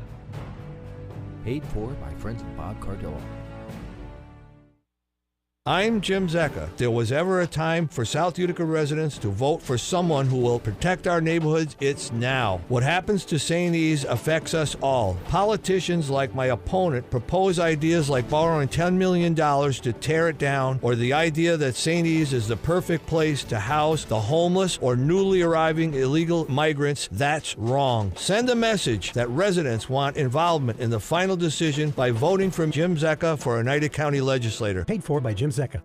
Your week in local news happens here. First News with Keeler in the morning on WIBX. All right, at 7:35 and Friday morning, going into a final weekend of early voting. Coming up, Mayor Jackie Izzo. We'll speak with her, and we have a whole bunch of people calling in this morning. Everybody wants in before the weekend. It's kind of how it goes, right? I forget about this Yeah. aspect of it. Dr. Kent Hall on the line right now. Doc, good morning. Do I have him here? What am I doing wrong? I'm looking around. Davey, can you check the line for me, please? While we're waiting for Dr. Hall, let's do another commercial. No, I'm just kidding. We could. What are you saying there? Doc? Lost him. Call him right back. Could you do another commercial? Play another political commercial, could you? I can. It's 7:36 at WIBX. Hello, I'm Courtney Muhammad, write-in candidate for mayor of Utica, another choice for mayor. I was born and raised in Utica, New York, have worked behind the scenes for many years on positive and successful programs. I'm a retired chaplain from the New York State Department of Corrections and hold a degree in business public management from SUNY IT. My combination of experience working in the inner city, along with my clergy and business background, has uniquely prepared me to be sensitive to the growing and challenging needs of our ever-changing city. Let's continue the rebuilding, restoring, and revival of a new Utica that we all can be proud of. I'm asking for your support. Write in Courtney Muhammad for mayor, and together let's change the world. Changing the world starts with you, Utica. Find me at healutica.com. Paid for by friends of Courtney Muhammad for mayor. Now back to Keeler on WIBX. All right, Dr. Kent Hall is on the line right now. Of course, Doc is with MVHS, the Wynn Hospital, and we've got you now, Doc. Good morning. Good morning. How you doing this morning? Good. I don't know. We're gonna pound right through this quickly. So many rumors out there. Your arch nemesis, the No Hospital downtown, which we thought was kind of, I'm like, well, they did their best. They really did everything they could to prevent it, and it didn't happen. Now the hospital has happened, and it's one rumor after another, and some of these aren't logical, Dr. Hall. Like, for instance, if you've done any construction at your home, codes is so strict today because for so many reasons. God forbid if they don't do their job, something could happen afterwards. But many of the things I'm hearing that are wrong would have been red flagged by codes. Like the steel structure is incorrect, the building is crooked, it's not level, it's sinking, etc., etc. Is there anything happening to that building? Can you put a ball at one end and it'll roll all the way to the other end, almost the length of a city block? Is there anything you can tell us that is structurally wrong with that building? No, actually, the building is structurally perfectly fine. I can't imagine where people might point to and say, "Look at this." I will admit I have not put a ball at one end of the building and see if it would roll to the other, but I have walked the building, and I'm not walking uphill or downhill. I'm walking on flat level. Surface. And I have to say, last week we took a tour before the opening, and it'd be my fourth tour of the hospital. And I didn't, you can tell when something isn't level, especially if it's significant. You feel like you're leaning one way or you're going, don't feel that.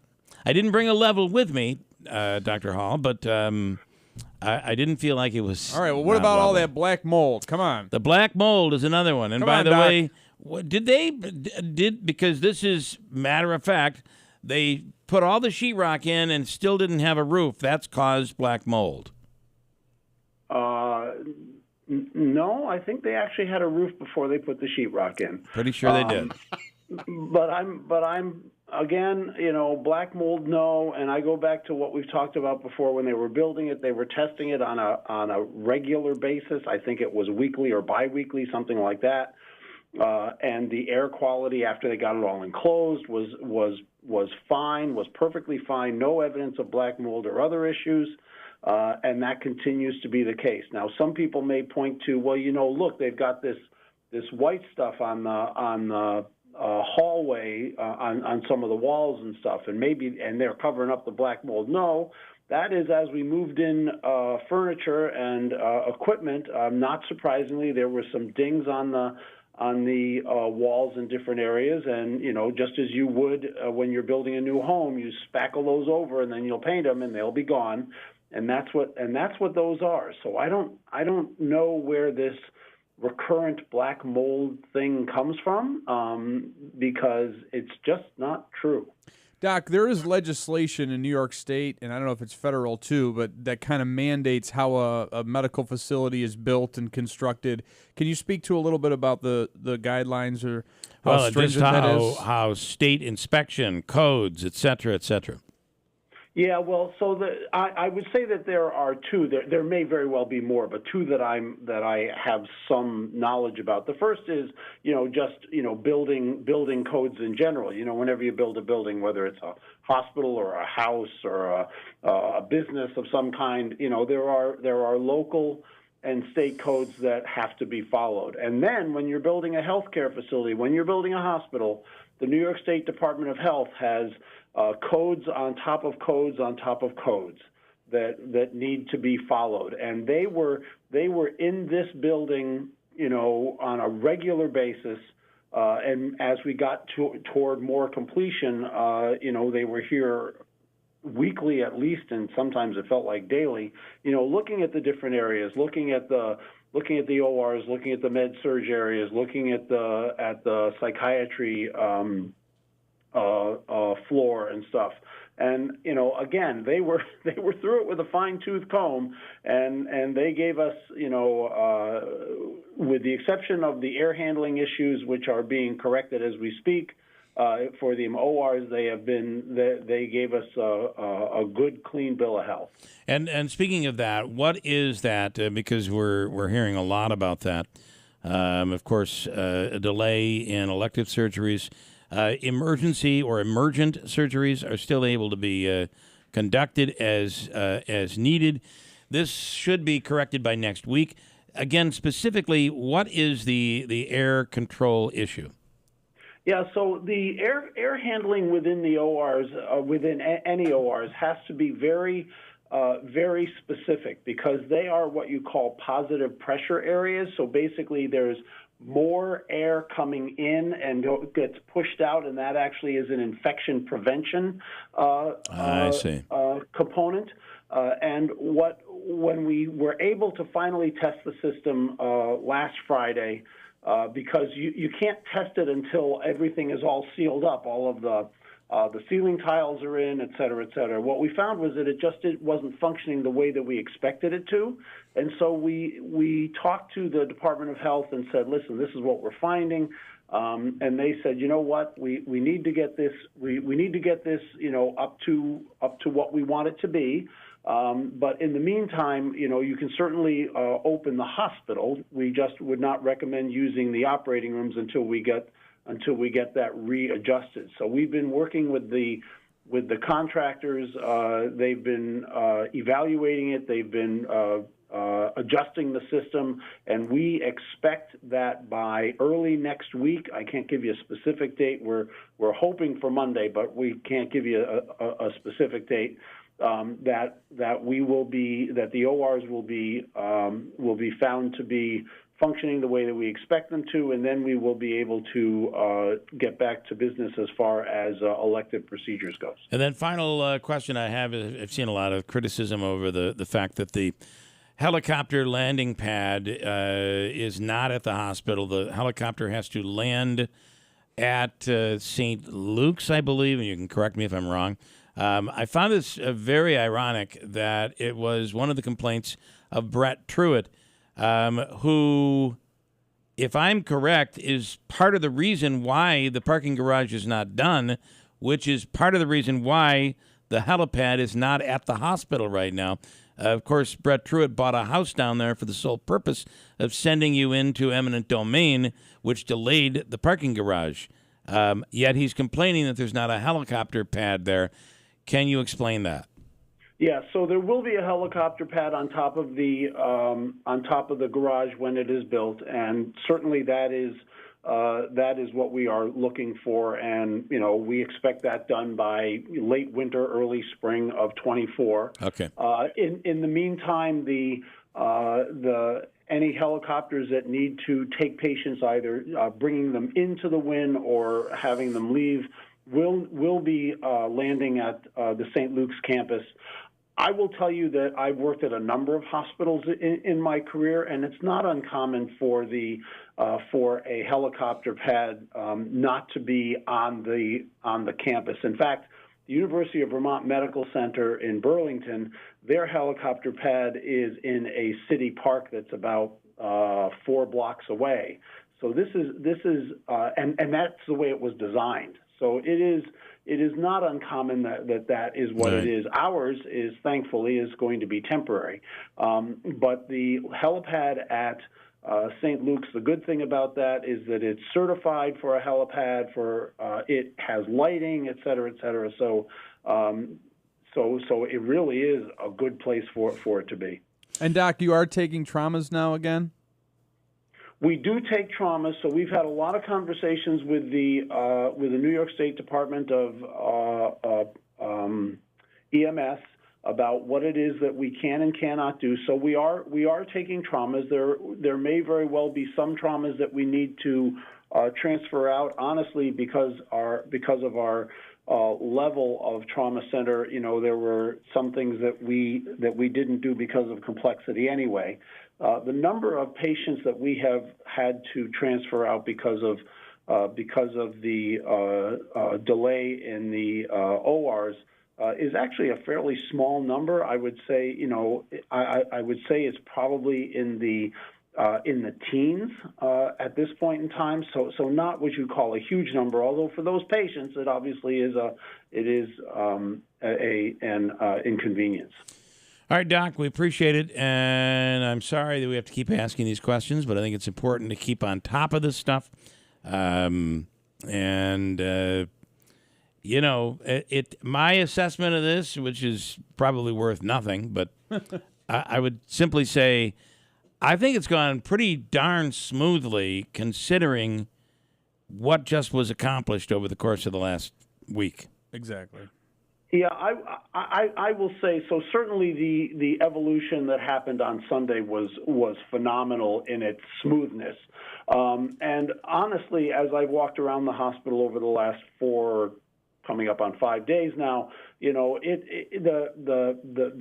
feeling, the feeling from the staff and from the visitors and from the patients is really one of, this is great. Is it perfect? No, but nothing in life is. We are certainly on the right track, and we are.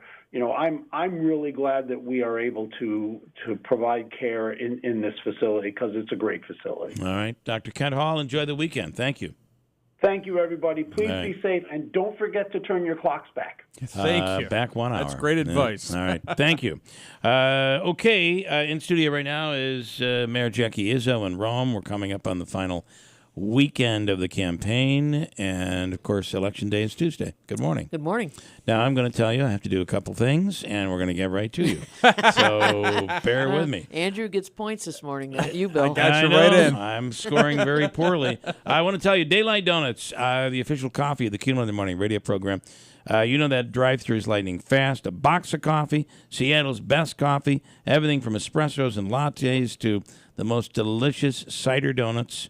All of Daylight Donuts, and the Snowflake Rolls. Great dinner rolls, just unbelievably delicious, the perfect recipe. It's a family recipe from Chuck's family, and they are available for your Thanksgiving dinner. But you must sign up and be on the list in order to reserve them. Call 315-724-7103 or visit Daylight Donuts to reserve them. I have reserved 2 dozen for Thanksgiving dinner. Pretty good. All right, and Davey, Hobica's free money question of the day. Let's take caller number. You can do that while I'm talking with Jackie. Take caller number what? 4. Fourth caller. I have an awesome question. Awesome. That is I'm just going to tell you, it's an awesome question. Caller 4 right now, and we'll make it. Let's go odd here. $250. Ooh, all right. $250. I'm not even using Siri on this. Hobica's he's not listening this morning. So 315-736-0186. Caller number what? 5? 4. Fourth caller. Jackie Izzo, Mayor, good morning. Good morning. So here we are. Here we are. Yes, we're at the last weekend. I think for candidates, we're probably ready for it to be the last weekend. Yeah. I say that, we're talking about songs and Beatles songs. The Ringo Starr, No, I'm not. It was a song about drugs. But I think we're working on a parody of the song that's no more political spots. Yeah. I'm tired of hearing no, thank you, please. And I don't blame people. I'm tired of seeing the signs. It's time for it to end. I, on the other hand, am going to be saying, now what am I going to do? That's because that's my life of making those political commercials. Now what do we do? And we'll see the change here in studio, because it's like every commercial is a political spot. The message you're trying to get out in your commercials is what? Well, I think that it's a very positive one.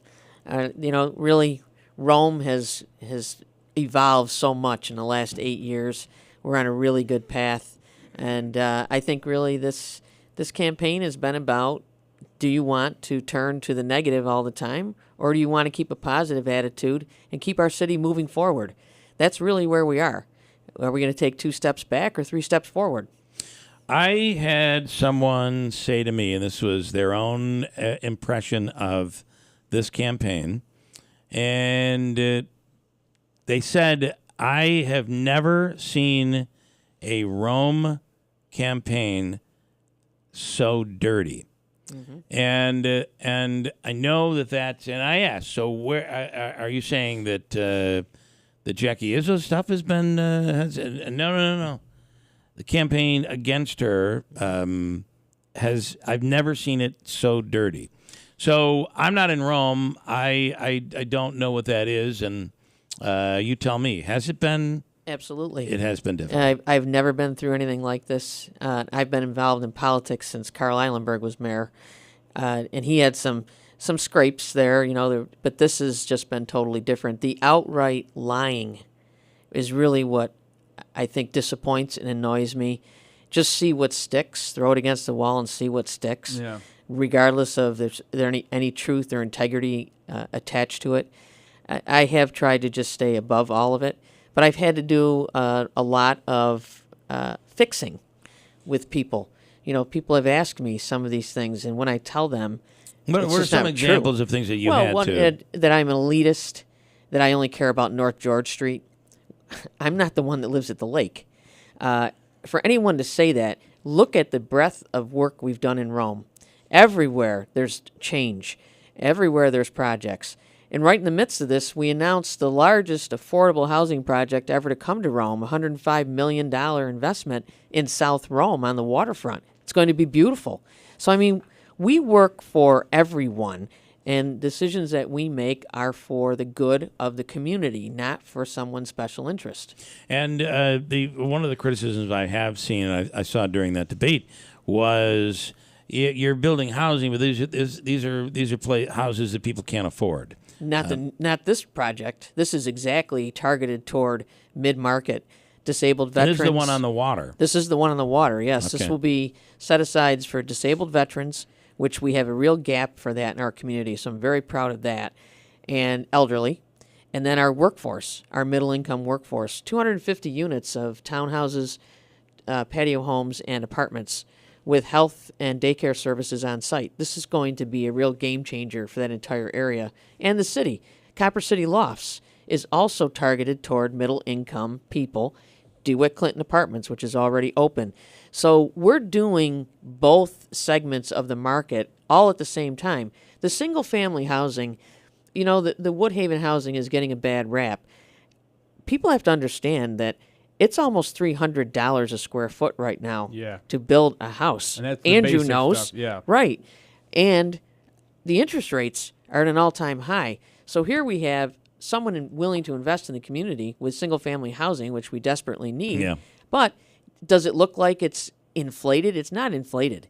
We are actually catching up. I think, Andrew, you probably would agree with this, that our market is kind of catching up to the rest of the country. Oh, yeah. It was still behind in a way. Yeah, Mhm. but we're getting there. Yeah. Isn't it amazing that when Andrew first started here, when he started, I knew nothing. He started working with me when he was a junior in high school, for God's sakes, and now the mayor of Rome is looking to him for confirmation on real estate. And I got to tell you, there's also, and I don't know if it's too public knowledge yet, but I know Robin Monjo, the broker of River Hills, is working with another developer to do some stuff in Rome, which is really exciting too. So it's You there's weren't a lot of supposed to good talk stuff. about that. Oh no, I wasn't. No.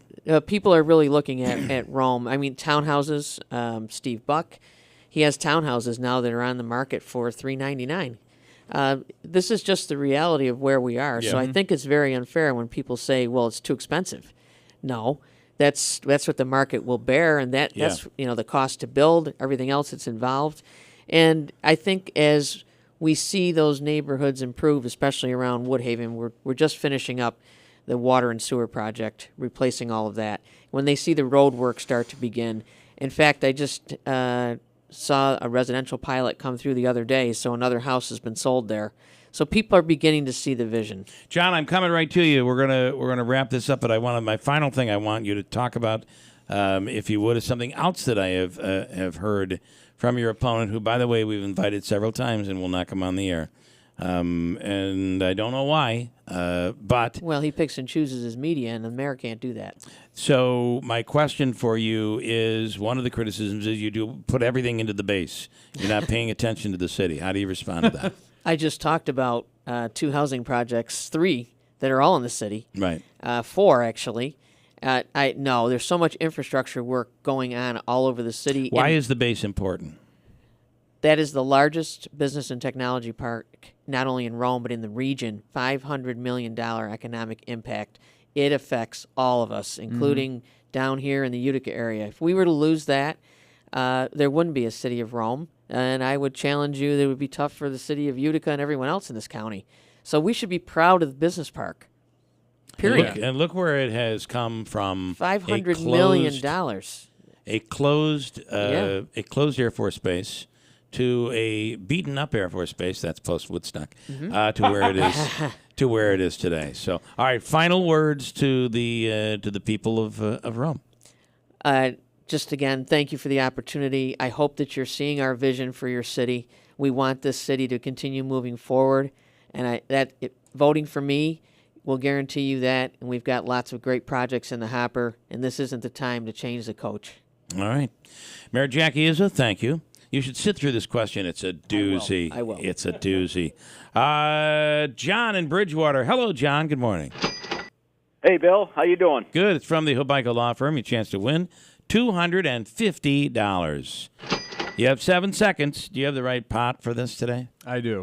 I know in this day and age that doesn't sound good, but it's a technical term hey, for it's us. New York. Here's your question, John. Here it is. The Beatles have a new song out. It's called Now and Then. What are the first 3 words you hear in the new song? Ready, go. The Beatles' new song. What's the first 3 words?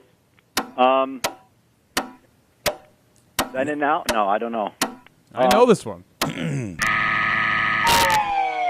Andrew, the answer is 1, 2, 3. 1, 2, 3. Oh. We talked about it for like 10 minutes. Yeah, but I wasn't I wasn't around to hear it. All right. Well, listen, John, stand by. Hey. We got something for you anyway from the all-in-one food and fun card. And don't go anywhere. WIBX Utica Rome, it's 8 o'clock. Standing in solidarity with Israel, I'm Dave Anthony, Fox News. We stand strongly for the proposition that Israel has not only the right but the obligation to defend itself. Secretary of State Antony Blinken on his third visit since Hamas's terror attack started a war in Gaza. When it comes to the protection of civilians who are caught in a crossfire of Hamas's making, that everything be done to protect them and to bring assistance to those who so desperately need it. Standing next to Israel's President Isaac Herzog, who says they urged Palestinians to get out before troops went in with 6 billion text messages and 4 million phone calls and 1.2 million pamphlets. But officials in Gaza say more than 9,000 Palestinians have been killed, over a third of them kids, as Israeli forces keep battling Hamas militants and Palestinians. They're out protesting in the West Bank. The great concern is that there is so much anger now across the West Bank at what is happening in Gaza that these protests will be more violent than perhaps they have been in many years past. Fox's Jonathan Hunt near an Israeli base on the edge of Ramallah. The House has approved $14 billion in military aid to Israel, though a dozen Democrats joined Democrats in support. Senate Democrats say the bill is dead on arrival in that chamber, while the White House says President Biden would veto it. The president wants Congress to pass his $106 billion request for aid to Israel, Ukraine, and Taiwan, while also funding enforcement efforts at the U.S. southern border as one complete package. Fox's Ryan Schmelz at the Capitol. The president will today go to Lewiston, Maine, the scene of last week's mass shooting that left 18 people dead. He'll meet with survivors, victims' families, and first responders. In New York, Eric Trump will continue testifying at the Trump Organization's civil trial. He and his brother, Donald Jr., have distanced themselves on the witness stand from the company's financial statements. Their father, the former president, calls the case rigged, denying his company committed fraud like the judge already ruled. America's listening to Fox News. All right, Christmas will be here before we know it. If you're looking for a really special gift, I encourage you to check out the firearms made right here in America by our great friends at Henry Repeating Arms. Now, you start by going to their website, henryusa.com. Order their free holiday gift guide, and they'll mail it with free decals that you can use for stocking stuffers. Perfect timing. Folks, when you give someone a Henry, you're giving them a work of art that is built with the finest craftsmanship I've ever seen as a collector. Now, their performance is top-notch. Mine were accurate, all of them, right out of the box. They shoot smooth and straight, and they have been reliable ever since.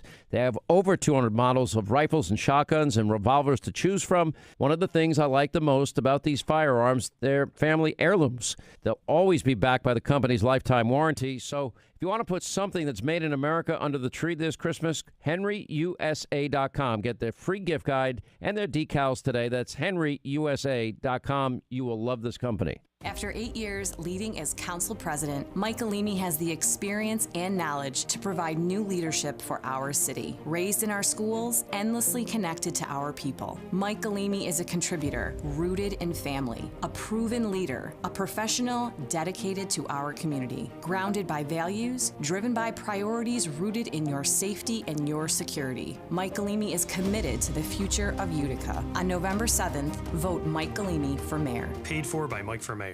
Why get an updated COVID vaccine? If you're 65 or older, a COVID vaccine can keep you out of the hospital. And if you have heart disease, a COVID vaccine can help you stay healthy. With COPD or other lung diseases, getting a COVID vaccine can keep you off a ventilator. Anyone can get severely ill from COVID.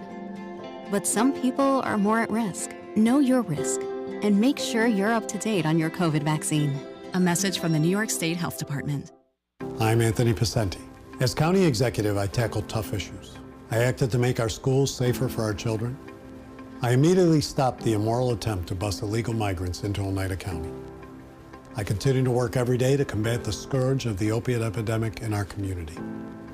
I will continue to tackle tough issues head on, and I won't let bad decisions in Albany stop us. And I ask for your vote on November 7th.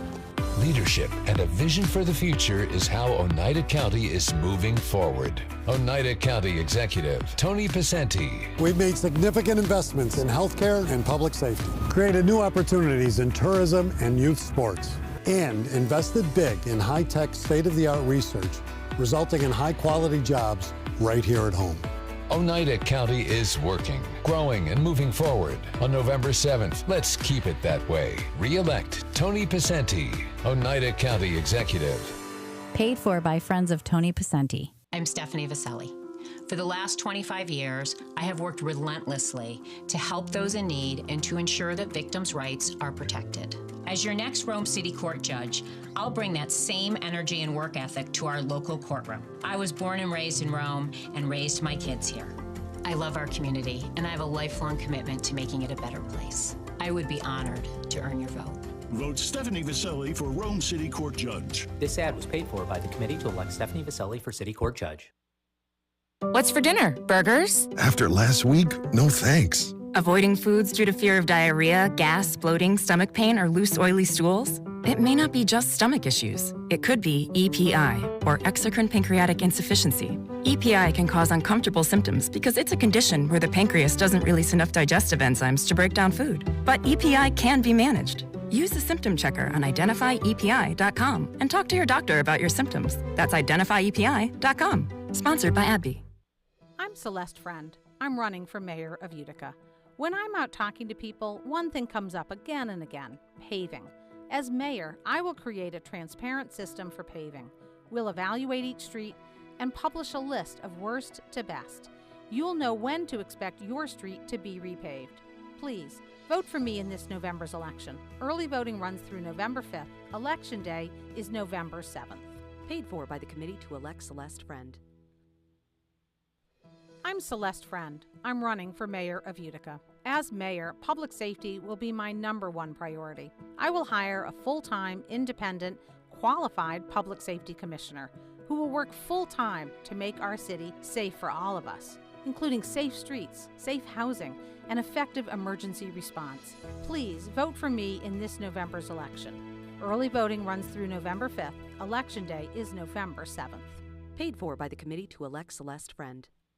Hi, this is Bill Cole from Gates Cole Insurance with exciting news. We are expanding with a couple of new offices in our area. One new location is North Country Estates Insurance in Lowville. They are another independent insurance agency that takes pride in making customers happy and fits our culture at Gates Cole perfectly. Here is William Schaub from the newest Gates Cole agency, North Country Estates Insurance in Lowville. Working with us as an independent agent with this many companies, we will often call our clients and say, we're going to reduce your premium if you like. We have the companies that do well in New York and specifically this area. The coverages that we provide are commercial and personal insurance. That's the home, the auto, ATV, motorcycle. There's nothing more fun than taking care of a customer and being able to tell them that we're able to save them some money. Proudly representing Finger Lakes Fire and Casualty Company of Trumansburg, New York. Gates Cole Insurance. We'll take care of you.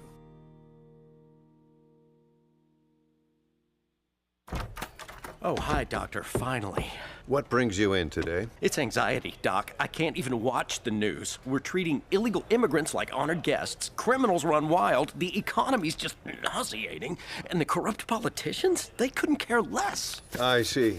Tell me, have you tried voting on the Conservative Party line? The Conservative Party? Correct. I find that when people get sick of talk and excuses, they do much better voting Conservative. Huh, how's it work? The Conservative Party only backs candidates who are tough on illegal immigration and who defend the law-abiding, not the criminals. So your vote actually accomplishes something on the Conservative Party line. Wow. Any side effects? Well, if you're ever around AOC or other socialists, don't tell them you vote Conservative. It could cause seizures.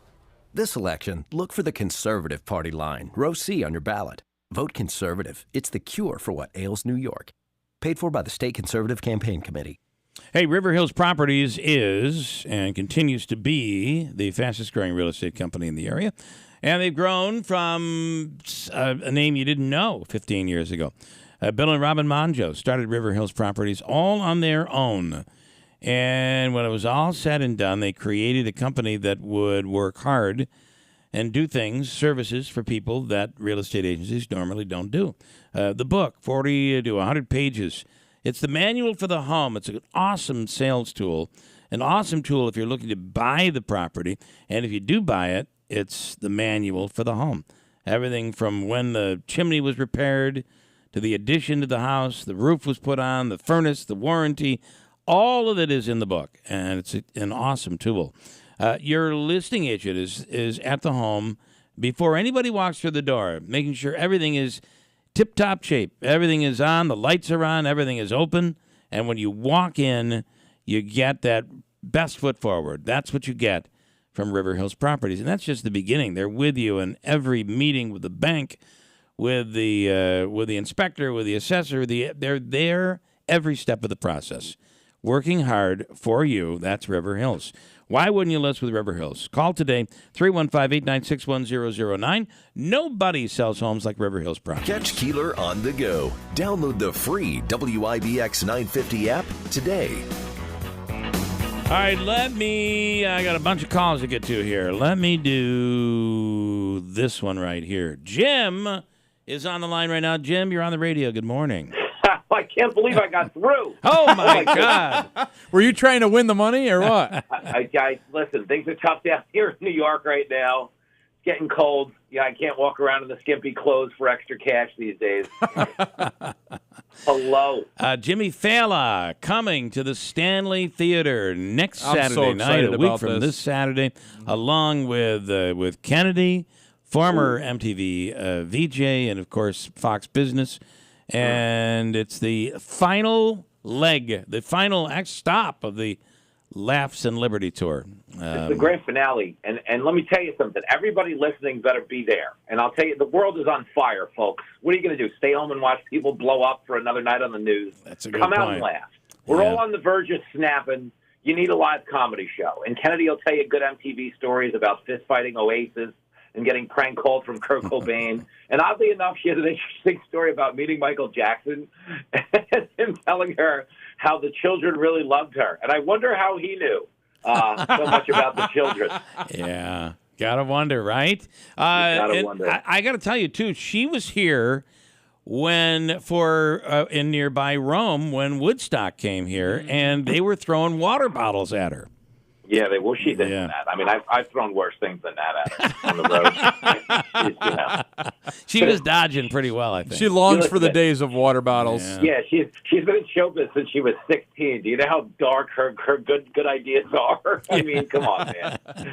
That is funny. Listen, you have no shortage of material to talk about. And for those who've seen you, the thing that is amazing is, and I've certainly seen almost every one of your shows up here, every one is different. Every show is different. Oh, you better believe it. Well, right now, this is what's funny, is so my stand-up special, I just taped it for Fox. It comes out the first week of January. No one's seen that other than the people that were at the taping. So basically, everyone's going to see that material before anyone else gets to see it on TV. So you guys have kind of like the highest security clearance. These are those classified documents, that Biden left in a milk crate by his vet. Or, I mean, not that Trump was any better than that. He had them in a box in the bathroom at Mar-a-Lago. Do you remember when you were young and you might read a newspaper on the toilet? I love that Trump was reading classified documents. It's actually it's a nice party decoration. If you're having people over and you leave them in the bathroom, I actually like that. It makes great wallpaper. It's an unbelievable. Oh, look at that attack plan of Iran. Isn't that beautiful? Yeah. We got to frame that, honey. Just can't make this stuff up. And then the cool thing is this is a theater show versus a comedy club show, which is different. And this theater, when you see it, is just beautiful. It's one of the beautiful theaters in New York State. No, we're pumped up for that. I am committed. I don't know that you guys know this, but I've committed to calling into the show every day next week because I want to get as many people out as we can because it's going to be a big hang. Like for me, this is the last stop of a long tour, a crazy year. And you guys are, like, oddly enough, you guys are my home station. Like, I've spent more time with your station than anybody else out there. Yeah. And I'm still talking to you. Which I don't know why. I don't either. And some of the advice you've given me personally has just not worked out. I just want you to know. I can't believe I'm talking to you. Listen, I all you had to do was transition. Everything could have been yours. That's Look at right. Dylan Mulvaney. You're right. Dylan Mulvaney, he was, 27 years as a man. He had nothing in the bank. 1 year as a woman, he's worth $10 million, Keeler. Listen, that's what you wanted me to do. There's an idea. I just keep thinking about the pain. I can't do it. I just can't do it. All right, listen, we'll talk to you next week. I'm so excited. Davey, of course, is your man. Anything you need when you're up here, you'll turn around and look for him and bump right into him. I promise you. First first class all the way. When is the wrestling match between Jimmy and Davey? That's really what I'm looking for. No. I announced on my show that me and Davey are going to body slam Manaski, but then I found out that Manaski pays for that on Craigslist, so I don't want to steal some woman's thunder. That is so funny. All right, Jimmy Failla, tickets at Ticketmaster.com. And here's another thing to mention, too. It is Veterans Day, and we're up to like over 40 tickets that have been purchased for veterans and then donated back to them. It's pretty cool. So that's awesome. Everybody better be there. But I'm calling in next week. You guys better put me through. Good I'm deal. calling in every day. All right. Done deal. We'll see what we can do. Right. Jimmy, thank you, man. Rock and roll, guys. Let's get it live. All right, thanks. Jimmy Failla, you'll hear him this afternoon, noon till 3 on WIBX, and radio stations across America. Before we break, Tim Julian running for county legislator. Tim, good morning. Hey, good morning, Bill. How you guys doing today? We're doing well. Listen, it's hard to follow Jimmy Failla. Yeah. It's very hard, yes. I'll do my best. No, I wanted to mention that yesterday at the board chambers up at the 10th floor Oneida County Office Building, there was the Utica budget public hearing.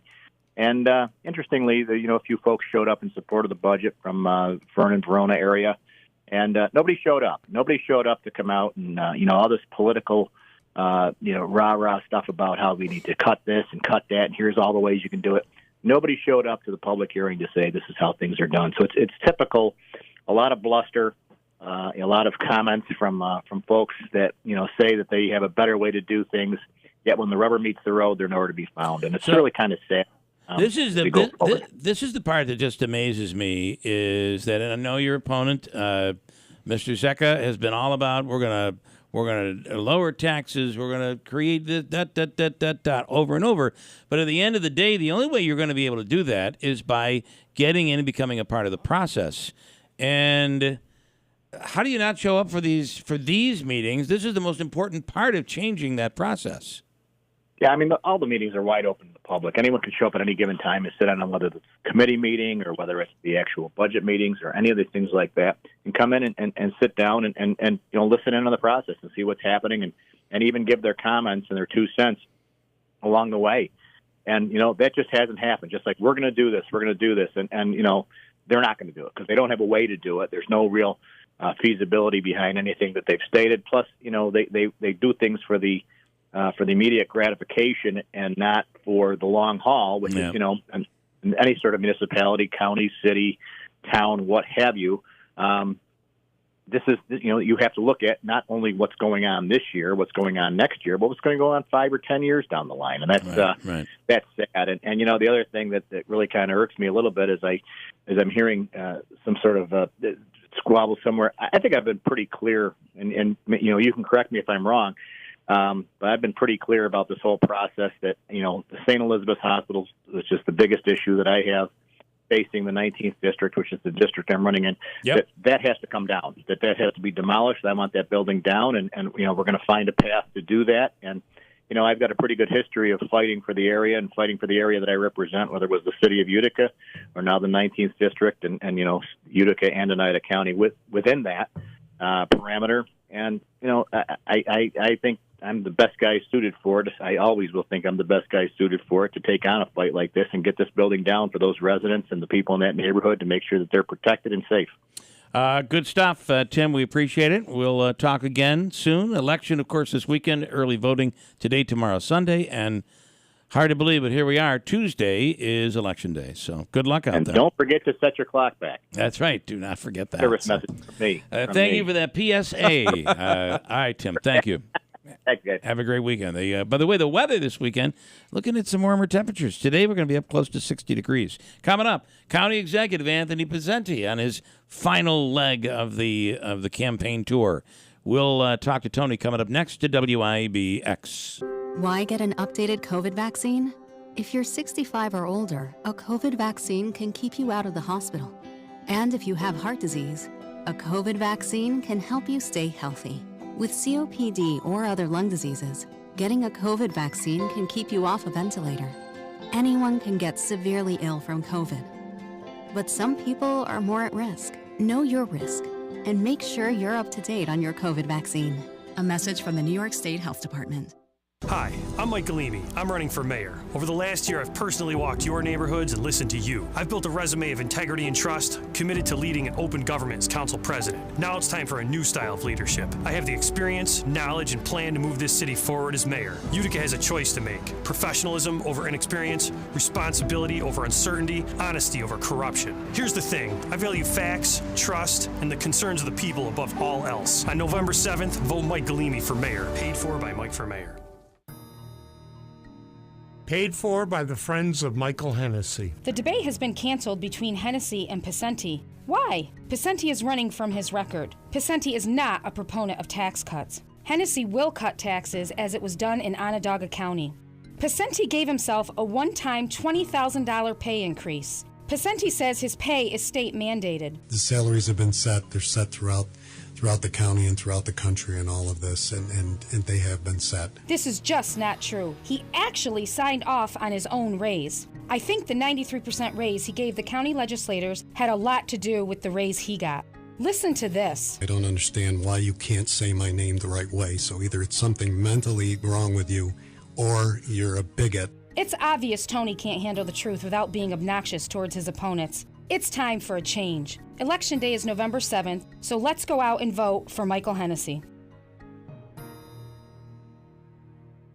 Hi, this is Deacon Dan Hurley, the Executive Director of the Good News Center. The Good News Center is once again proud to present our 9th annual Flags for Heroes event, honoring active military, veterans, and first responders. We invite you to be part of this beautiful tribute displaying the red, white, and blue of 1,000 American flags along Utica's Memorial Parkway, November 2nd through November 12th. And this is Jackie Warmouth, Vice President of Clinical Development. We invite you to sponsor one of our flags during the Flags for Heroes event. Proceeds will benefit Citron's military program. This program helps veterans and service members returning from duty who are faced with physical, psychological, and emotional changes in their lives. You can show your support and gratitude by sponsoring a flag in memory of or in honor of your loved one for only $35. Call us today at 315-735-6210 or log on to thegoodnewscenter.org. A special thank you to Tucker Backyard Pools and Spas for sponsoring our 9th annual Flags for Heroes event. We invite you to be part of this beautiful tribute displaying the red, white, and blue of 1,000 American flags along Utica's Memorial Parkway, November 2nd through November 12th.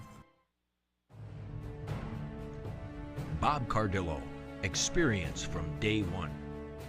When 9/11 happened, Bob was called. When Katrina happened, Bob was called. When Utica University, ConMed, and PAR needed to expand, they called on Bob. Now you can call on Bob and put Bob's plans to work for you. Using his extensive experience, Bob has plans to reduce crime, plans to keep our city clean and the roads repaired, plans to revitalize our neighborhood and engage our youth, plans to promote our economic development and keep the next generation here in Utica. November 7th, vote Bob Cardillo, Mayor of Utica. I'm Bob Cardillo. Put my leadership experience to work for you as the next Mayor of Utica. Paid for by Friends of Bob Cardillo. What's for dinner? Burgers? After last week, no thanks. Avoiding foods due to fear of diarrhea, gas, bloating, stomach pain, or loose, oily stools? It may not be just stomach issues. It could be EPI, or exocrine pancreatic insufficiency. EPI can cause uncomfortable symptoms because it's a condition where the pancreas doesn't release enough digestive enzymes to break down food. But EPI can be managed. Use the symptom checker on identifyepi.com and talk to your doctor about your symptoms. That's identifyepi.com. Sponsored by AbbVie. This election, vote Mayor Jackie Izzo for her years of experience in business, economic development victories, and management, resulting in no tax increase for 7 straight years. Or vote for someone with absolutely no business or management experience just for the sake of change. Will Jeff Flanagan be able to handle the millions of dollars in active projects that Jackie's managing right now? This is critical and the wrong time to gamble on Rome's future. On Election Day, vote Row C. Re-elect Mayor Jackie Izzo. As a business person, I saw Rome stalling,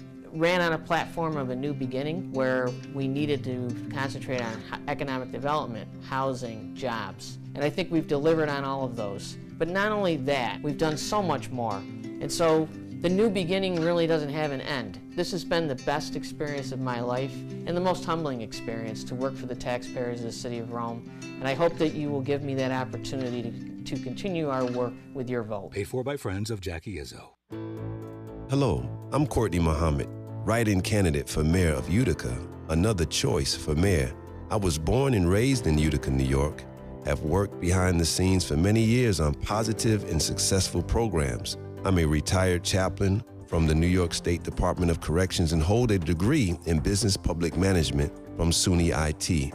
My combination of experience working in the inner city, along with my clergy and business background, has uniquely prepared me to be sensitive to the growing and challenging needs of our ever-changing city. Let's continue the rebuilding, restoring, and revival of a new Utica that we all can be proud of. I'm asking for your support. Write in Courtney Muhammad for mayor, and together let's change the world. Changing the world starts with you, Utica. Find me at healutica.com. Paid for by friends of Courtney Muhammad for mayor. I'm Jim Zecca. There was ever a time for South Utica residents to vote for someone who will protect our neighborhoods. It's now. What happens to St. E's affects us all. Politicians like my opponent propose ideas like borrowing $10 million to tear it down, or the idea that St. E's is the perfect place to house the homeless or newly arriving illegal migrants. That's wrong. Send a message that residents want involvement in the final decision by voting for Jim Zecca for Oneida County Legislator. Paid for by Jim Zecca. First News with Keeler in the morning on WIBX.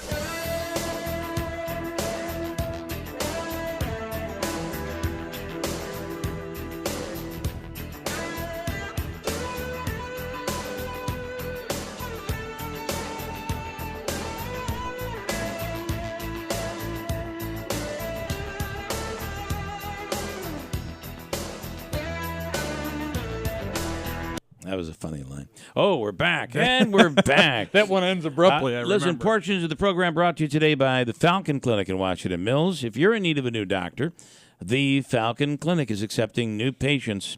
I've had a great success with Dr. Shamileski and Dr. Zielinski in dealing with a little sleep issue.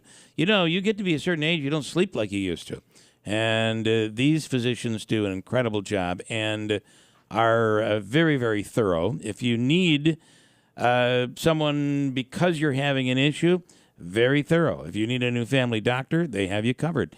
Dr. Zielinski, Dr. Shamileski at the Falcon Clinic. Call today, 315-507-4751.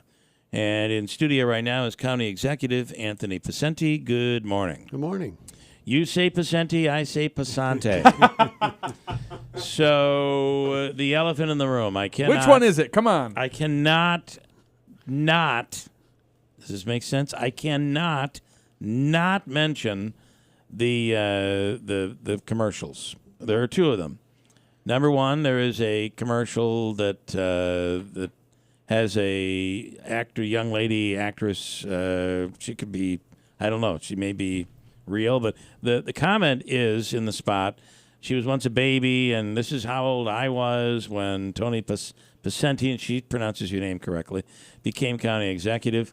And this is how old I am now. And I can't find a good job around here.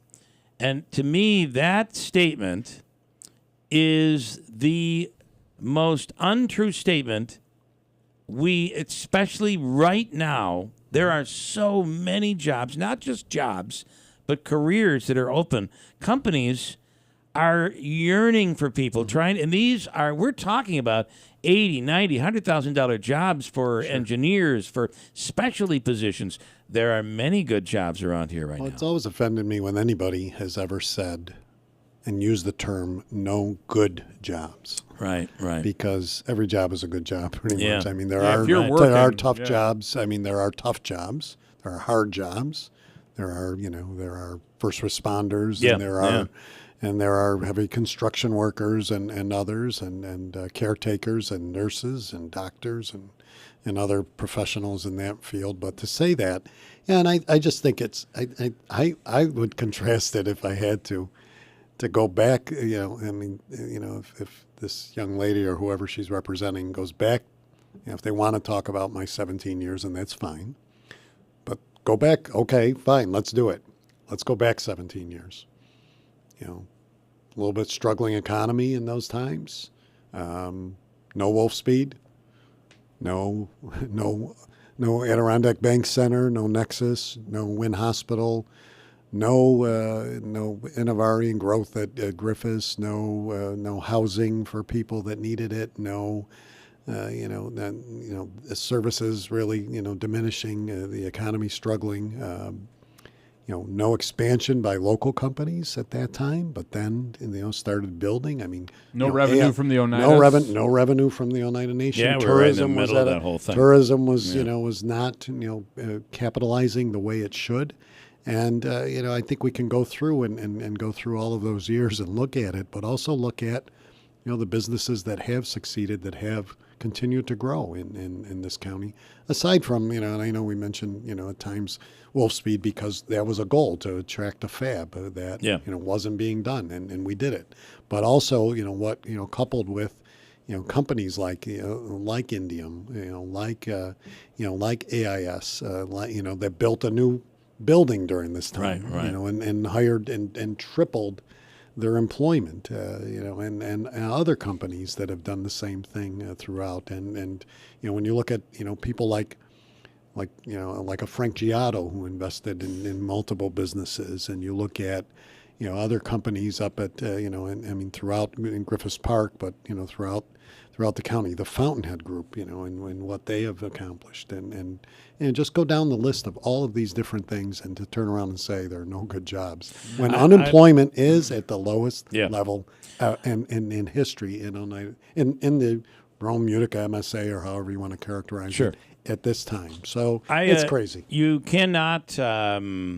It amazes me when we learn of another company, and this happens all the time. And some of these companies have been around for many years. Others have been around, but they've now expanded. And then there are those that are new.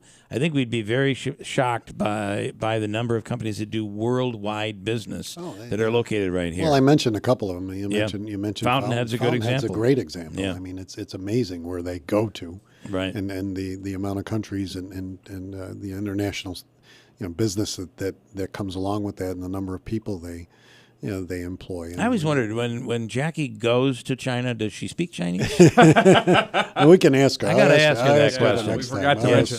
I'll ask her the next time. It's a very good question. I'll ask her the next time. So you open that door when you talk about this and say, you've been there for 17 years. And you're insulting. I think it's an insult to the companies that are here. And I've only mentioned a handful, but there are so many others, and there's so many other businesses that that continue to thrive. And whether it's on the financial end, or whether it's in banking, whether it's in can't not talk about healthcare. I mean, even with the struggles that we've gone through the last couple of years, obviously everybody has gone through the diminishing scope of jobs, because people have left the workplace with COVID and other things. But even I'll tell that young lady we have job openings at the county. Love to have her. Mm-hmm. I love to have her. Those are good jobs, and those are good jobs. They come with they're rewarding jobs. They deal in all of the aspects I talked about, whether it is human services, whether it is healthcare, whether it is technology, whether it is finance, or whether it is other areas of development, and comes with a great benefit package. We advertise all the time. Interestingly, yesterday Sheriff Mayoral was on, and it was at Lou Roma, right? Mm-hmm. That was also in talking about the openings. Roman. Oh, Luis Roman, the president of the corrections who is saying you have till close of business today. Mm-hmm. Go to the sheriff's website, and and it isn't even an exam anymore. Yeah. But they're talking about that job to get a job with the sheriff's office with the benefits package is you're basically starting out at $100,000 with the benefits package. Oh, the benefits, we are, and county government has, as many county governments have, and continued, because with collective bargaining and the like, those things tend to stay in place. But, the health benefit package, the retirement that still comes along with it, the amount of sick time and paid holidays. Right. I mean, who right. pays holidays? Right. So it is a good package when it's all So the deadline, by the way, is today. Is today on for, the correction piece. For the corrections. Yes. All right, and then the other commercial is audio of you somewhere else talking about. It seemed like you were a bit heated over the pronunciation of the name. Which is a comment? years-long issue. It's I mean, been decades.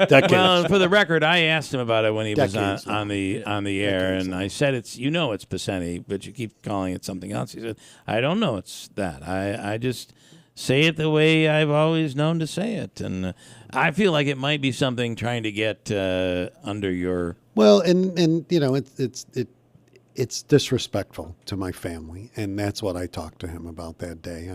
I said, you know how to say it because I've heard him say it correctly. Yeah. And he does it, and when you do that, you want to talk about me, that's fine. That we're all in this business, and we know what, you can talk about, different things you don't like and all that. But when you start, talking about family, and that is I believe, and look, I'm a big family person. Yeah. That's a family issue. To disrespect my name, my father's name, my grandfather's name, and my and my family that has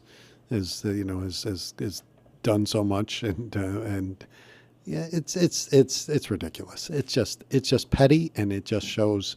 And like I said, shows the kind of individual you are. Mm-hmm. I will say that I respect you for not, because you could have, you could just respond by calling him like Hanasi or something, but you've not gone there. No. No. Yeah. No. But I have taken offense at that, and I'm not going to apologize for it. Okay. I think it's just look. I've been around. And I understand if you've seen the name for the first time, sometimes. It gets. The Italian names can be tough. Italian names can be tough, but he's known me a long time, Yeah. and I know like I said, I know he knows how to say it, and it's just so petty that I even have to talk about it. But that's what it is. Anyway. Okay, and how did he respond? Has he responded to that at all? How did he respond to that? In the debate, he said it. He didn't. He really didn't answer. I mean, I just asked him to stop. He didn't apologize for it. He didn't say he was stopping. I did accuse him of either being, something that he couldn't, mentally, say or, correctly, or, was he anti-Italian? Was he, being bigoting? And he said he wasn't because he said he knew, that he shopped at Vitullo's, and that made him not anti-Italian. So I guess that's that character that. By the way, you have your. He also issue. ate at Olive Garden too. Yeah, well, probably. You have your issue with Mr. Hennessy. Yes. We have another regular on the program who has an issue with Siri. Just listen to this. Here it is. We give away Joe Habica's money. She can't say Habica. She always calls him Habica. Oh, insulting. I don't understand it. I know. Yeah, I it's know. just Poor terrible. Joe. What do Joe you? and I go through the same thing. You're going through the same We're going thing. through the same thing, Joe. What do you? What do you want the voter? Today, tomorrow, Sunday, and election day is Tuesday. What do you want the voter to know? What message do you want to give to them? Well, our message has been consistent. Just look around. I think what we have been a part of, as a county government and through my administration and in the work we've done to make this a better place, a safer place as best we can, with the challenges that we face. But it's better than it was. It's better than it was 4 years ago. I'm really. Even going through, and I will talk about the pandemic. We didn't. It's something that obviously. I've been asked, would I do things different? Of course I would, because we know a lot more today than we did. But I think getting through that time and continuing the focus and the projects and just not stopping, even with the stalls that took place during that. Yeah. I think just the last 4 years have been monumental for this community. I mean, we're looked at totally differently across the state, and I think that's important. And when you tie in the job growth, when you tie in the investment, when you tie in the overall work that's been done in so many different areas and not just focusing in one, I think that people see that. I think they see the investment that we've made and the pieces we've been a part of. But I also see the things that I haven't, this is the one time you get to talk about your record a little bit more. Yeah. And individually, I mean, I think one of my ads says it best. I didn't avoid tough issues. Hit them head on. Didn't pass the buck. Just said, look, we're going to stop and we're going to deal with COVID this way. We're going to stop the illegal movement of migrants. That is coming, and nothing's come. Let's be real honest. Nothing's come. Everybody can talk about it and say it was a paper transfer of sorts, but nothing has come. They sued us. We won. All of those things, but also dealing with the state. Dealing with local issues. Dealing with flooding. Dealing with public safety. The school piece alone. What we've done in schools with public safety officers in every school. That was not done. There have been, I was just trying to think of what has been the toughest since you've been in office, and maybe it turns out to be an accomplishment. But what are the toughest? And I'm trying to think. There are some big ones, whether it be school safety, COVID, the opioid crisis. Opioid. I mean, this is there have been a lot of biggies. The flooding, but flooding. I said it last night at some other function. It was 2011. I'm talking years. 2011, 13, 15, 17, 19.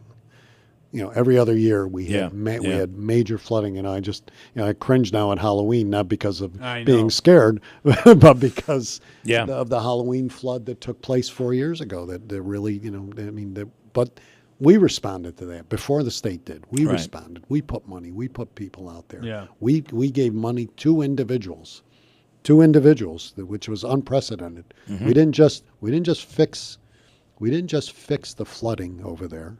And that's something that my opponent talks about, and one of his, main, campaign people, talk about. We not only, worked to fix the flooding situation in the creeks, and with all of the mitigation that took place, we gave people money to repair their homes. We couldn't give them a ton, but we gave them significant amount of money. Well, and that's always such a very difficult topic. It's a topic. difficult topic because government's doesn't. Right. Yeah. Because we stepped in to cover what insurance wouldn't. Yeah. And that was significant for a lot of those homes. And a lot of them took advantage. It was over $500,000 in county funding that went, through, working with the community foundation, but through that. I mean, those are things that, that nobody ever did before, and nobody did in the past in terms of, disasters that people come up with or that people have come up against. So I just think that, there's two sides. There's dealing with the realities of what we have to in terms of public safety and public health and all that, and then there's the investment side of making this, because this is not just about. I've never wanted to see county government just as a mechanism for the functions of that. It had to be more, and I think we did that. It had to be more about investing in our future and our children, and doing that in conjunction with keeping people healthy and safe. That's all what right. I'd say. County Executive, thank you. We appreciate it. Good luck. Thank you.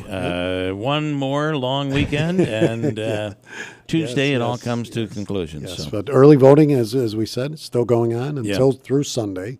Stops on Sunday, and then Election Day. It's consistent, too. It's basically a 9 to 5. 9 to 5, yeah. And in multiple locations. And the numbers have been pretty, we've been pretty pleased. I think, as the last counting, it was over 2,500 at some point. Wow, that's pretty good. Which is pretty good in this year, in this kind of election year. Tuesday, of course, is Election Day, 6 a.m. until 9 p.m. All right, thank you. See you then. Have a great weekend. Enjoy the warmer weather today, as a matter of fact. Absolutely. It'll be well received. I can tell you that. All right, quick break. Coming up, where are we on the cannabis issue?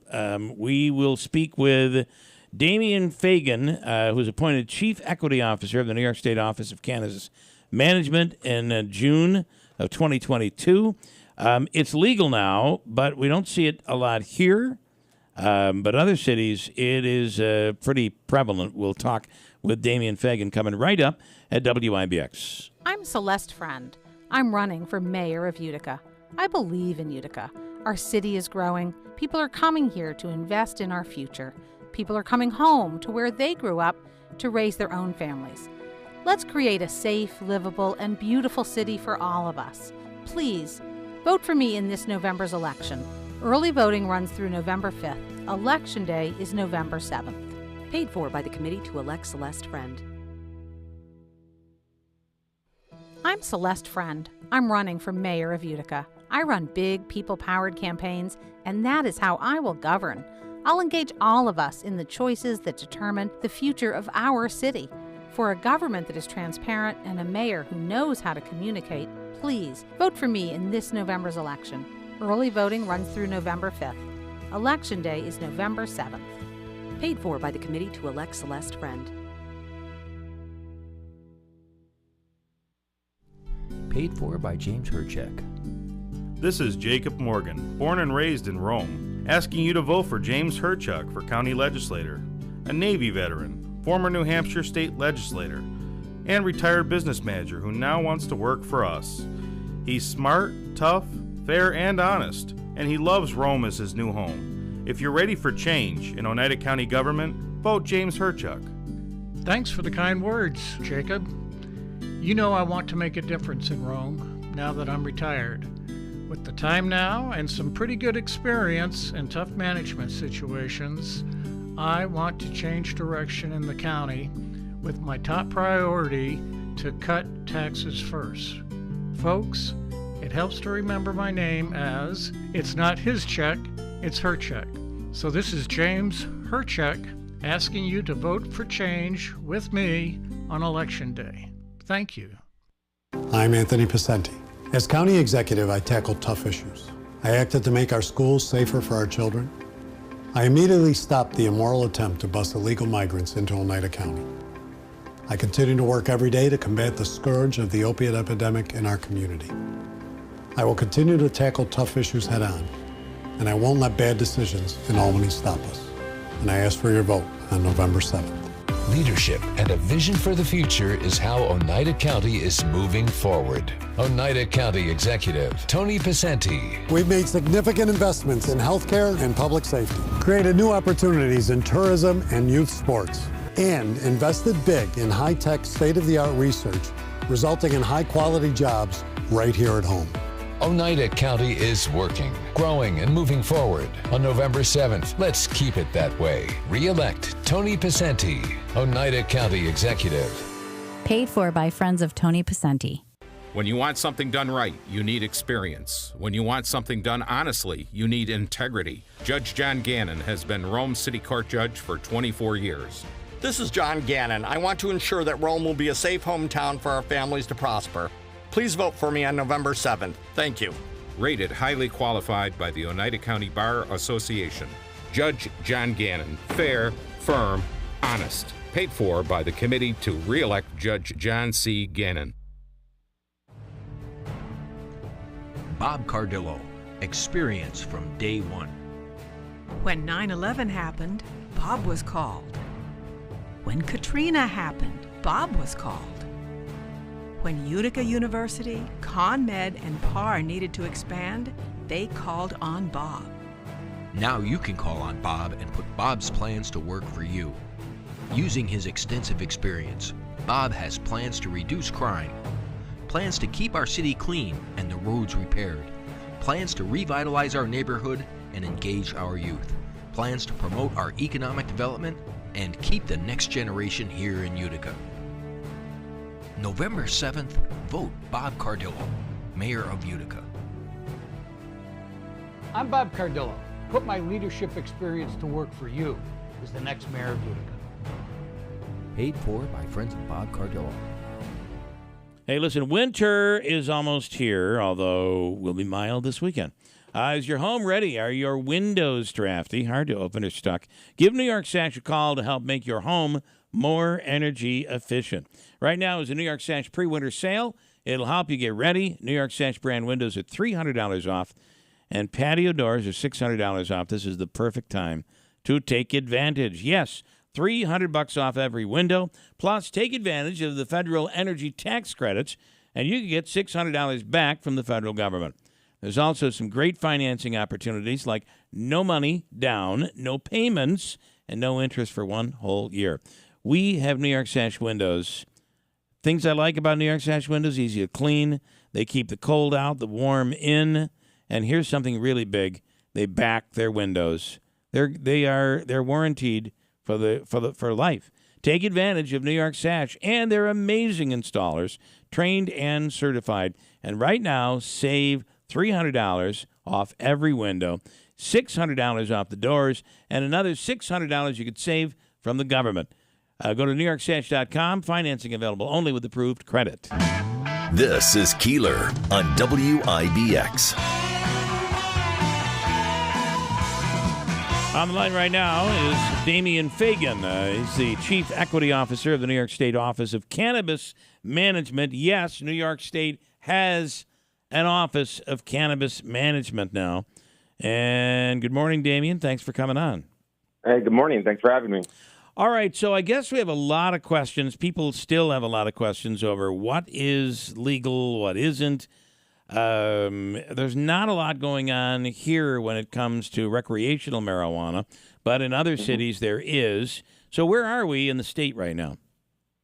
So we launched the program at the beginning of this year, a conditional program, the initial start of the industry. We licensed about 250 farmers and processors, hemp farmers and processors across the state to grow our first crop and process it into final products. And then we launched our conditional retail program, CARD, that gave the first opportunity to justice-impacted individuals across New York, people who, or their loved ones who experienced a cannabis-related conviction. And they opened up the first retail stores in the state. So far, we got 27 stores across the state, not in Utica yet, but they're coming. But we also, more importantly, our applications are currently open for up to 1,000 business licenses across the cannabis supply chain. Retail, cultivation, micro business, which is modeled after our craft beer industry. We have a processor license and a distribution license. I want to ask you about, I was recently in New York City, and there are a lot of places, everything from, quote, pot trucks or marijuana, cannabis trucks, like food trucks, but they're the weed bus. To storefronts. And I how do you know what is because I worry in New York City that there may be places that are not authorized, and who knows what you might be getting if you go in there and buy stuff. Well, yeah, listen, part of the challenge that our office is tasked with, and really what the state is tasked with, is we're transitioning what was already a multi-billion-dollar illicit market into a legal market. Just like after Prohibition with alcohol, it took a decade for that to switch over. And so there are a lot of distribution networks that have been bringing illicit product from across the country into New York because New Yorkers love to consume cannabis, and they have for decades. Yeah. But what we need to do is we need to keep educating. We've been educating New Yorkers on where to find those legal shops. All of our legal shops have UR code stickers on the front that trace it. You can put your phone over and it'll verify on our website that that's a legal store. There are about 10, I think, in the city right now, but there are probably 500 to 1,000 illicit shops all over the city. And we're working with the New York City Sheriff's Department slowly but surely to shut those places down. But really, this is a we need to open up more legal options. If New Yorkers don't have places to go to buy legal cannabis grown by New York State farmers, they may pop into those illicit shops and consume something that no one knows where it came from. It hasn't been tested, and it's not safe. And so it's our job, and that's why we have applications open right now for 500 more retail dispensaries to open up across the state, so we can bring those legal products to every community in the state that wants it. There are a lot of communities who don't want it. So, Damien, there has been a few places that have legally, I think, been able to do it. A certain strand, a Delta, so there's Delta 8, there's Delta 9. I'm not as familiar with it, but there have been some places allowed to legally sell one of the two, whether it be the Delta 8 and Delta 9. Can you help us understand the differences there? So those are hemp-derived THC. You know why it's confusing? It's confusing because the federal government, the Farm Bill, didn't really create a clear-cut definition of what's hemp, what's cannabis, what's marijuana. And so there is this middle ground here where you can derive THC cannabinoids from the hemp plant. I was a hemp farmer myself in the Hudson Valley. You can grow certain strains that can produce that. And there are a lot of those businesses across the country that are doing it now. Delta 9, Delta 8 products are illegal to be sold in stores in New York. We are, there hasn't been enough safety testing, and we don't know where it's from. There's no testing protocols, and there's a lot of issues with that market. And so, we have regulations in place that prohibit them. Oneida Nation is getting ready to launch a facility. Do you know anything about that, and what can you tell us? No, I mean, they are independent and able to sovereign do that. nation. And so a lot of them are doing it, and we hope they're successful. And the other part of this, the importance of making sure if you are, whether it be for medical reasons or recreational, you don't really, I guess you don't. If you're smoking marijuana for medical reasons, you don't have to go to one of the medical facilities. You could go to a recreational. But I for whatever reason you're doing it, it could just be for enjoyment, relaxation, I guess. Knowing that you're going into a licensed facility versus some pop-up that's doing it illegally, the fear is it could be tainted with anything right up to fentanyl. Yeah, well, we have no evidence yet of fentanyl on cannabis. There's no evidence of that just yet. But you're absolutely right. We don't know what's on those products. We don't know where it came from. We don't know how old it is. And especially if you're a medical patient, I would encourage all of those folks to talk to your doctor and go to one of our medical dispensaries. We have up to 30 medical dispensaries across the state, and these places have pharmacists. They have professionals on hand that can guide patients to the right medication. That's what differentiates them from our adult use recreational dispensaries. Understood. And then finally, my question is, I remember when they did this in Denver, and the big story was because of the federal government, it's still illegal. The banking part of it. You can't put the money in the bank. How do you solve that problem in New York? Well, New York businesses can always sense an opportunity, and so at least 30 local regional banks have agreed to bank cannabis businesses, and they're currently offering those services to our retailers and farmers. Would love to get you back again, Damien. There's a lot of people have a lot of questions, and I think we're going to see an increase in storefront here in the Utica-Rome area, probably pretty soon. For a second, I could just say that on November 9th, our office will be in Utica giving a presentation on how to apply for an adult use cannabis license, what you need to know, and the timeline. All right. So maybe we'll get you on ahead of that to promote that again. All right. Absolutely. Good deal. Damien Fagan, thank you for the time. We appreciate it. Thank you, guys. Have a great weekend. It's interesting stuff, right? And, when you go into some of these cities, Denver is an example, you're walking down the street, and it's just so odd to see somebody. It is odd. Like, you can't smoke in a restaurant. Yeah. But, or you can't smoke Yankee Stadium. People they're lighting up everywhere. Marijuana. We were at a hotel, my girlfriend and I staying in Denver, out on the balcony, and it's like, oh, that guy right next door is smoking on his balcony. Unbelievable. Smelling it as you walk through the streets of places like Denver and New York. I want to tell you this weekend So you're just, you wake up, you make some pains, you're thinking, I just want to feel like I'm in paradise. It's going to be snowing before you know it.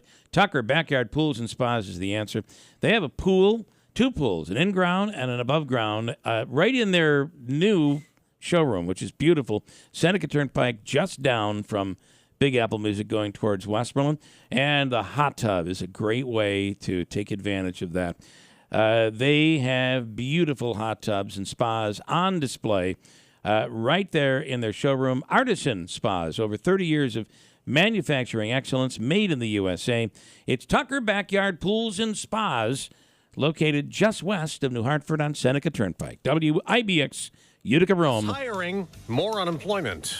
I'm Dave Anthony, Fox News. That's a report just out this morning. There were 150,000 new jobs created last month, fewer than expected. The unemployment rate rose from 3.8 to 3.9%. Also, job creation for August and September has been revised lower by 101,000. Fox's Jenny Casola. That report could lift stocks futures higher before the opening bell. Secretary of State Antony Blinken visiting Israel for a third time since Hamas's terror attack started a war. How Israel does this matters, and it is very important that when it comes to the protection of civilians who are caught in a crossfire of Hamas's making, that everything be done to protect them. Blinken's visit comes as fighting rages on inside the Gaza Strip behind me. We've heard small arms fired today. The Israelis are updating their death toll to 24 soldiers since they launched the ground portion of this war. 28 days in, factions inside Gaza still maintain their abilities to fire rockets. There have been sirens sounding in southern Israel today. That's Fox's Trey Yanks near the border. Officials in Gaza say more than 9,000 Palestinians have been killed. House Republicans have approved $14 billion in military aid just for Israel. GOP Congressman Mike Gallagher just told Fox. I think we need a separate track of negotiations for things like Ukraine in return for meaningful border policy changes. But the House bill may go nowhere in the Senate because they want to bundle Israel and Ukraine aid together. At the civil trial in New York, former President Trump calls rigged, denying his company committed fraud like the judge ruled. Eric Trump, who now runs the Trump Organization, is due back on the witness stand today. New York Attorney General Letitia James is suing the Trumps and the Trump Organization, accusing them of inflating the former president's net worth in order to get favorable deals on insurance and loans. Fox's Tanya J. Powers. So far, Eric and Donald Trump Jr. have distanced themselves in testimony from financial statements. America's listening to Fox News.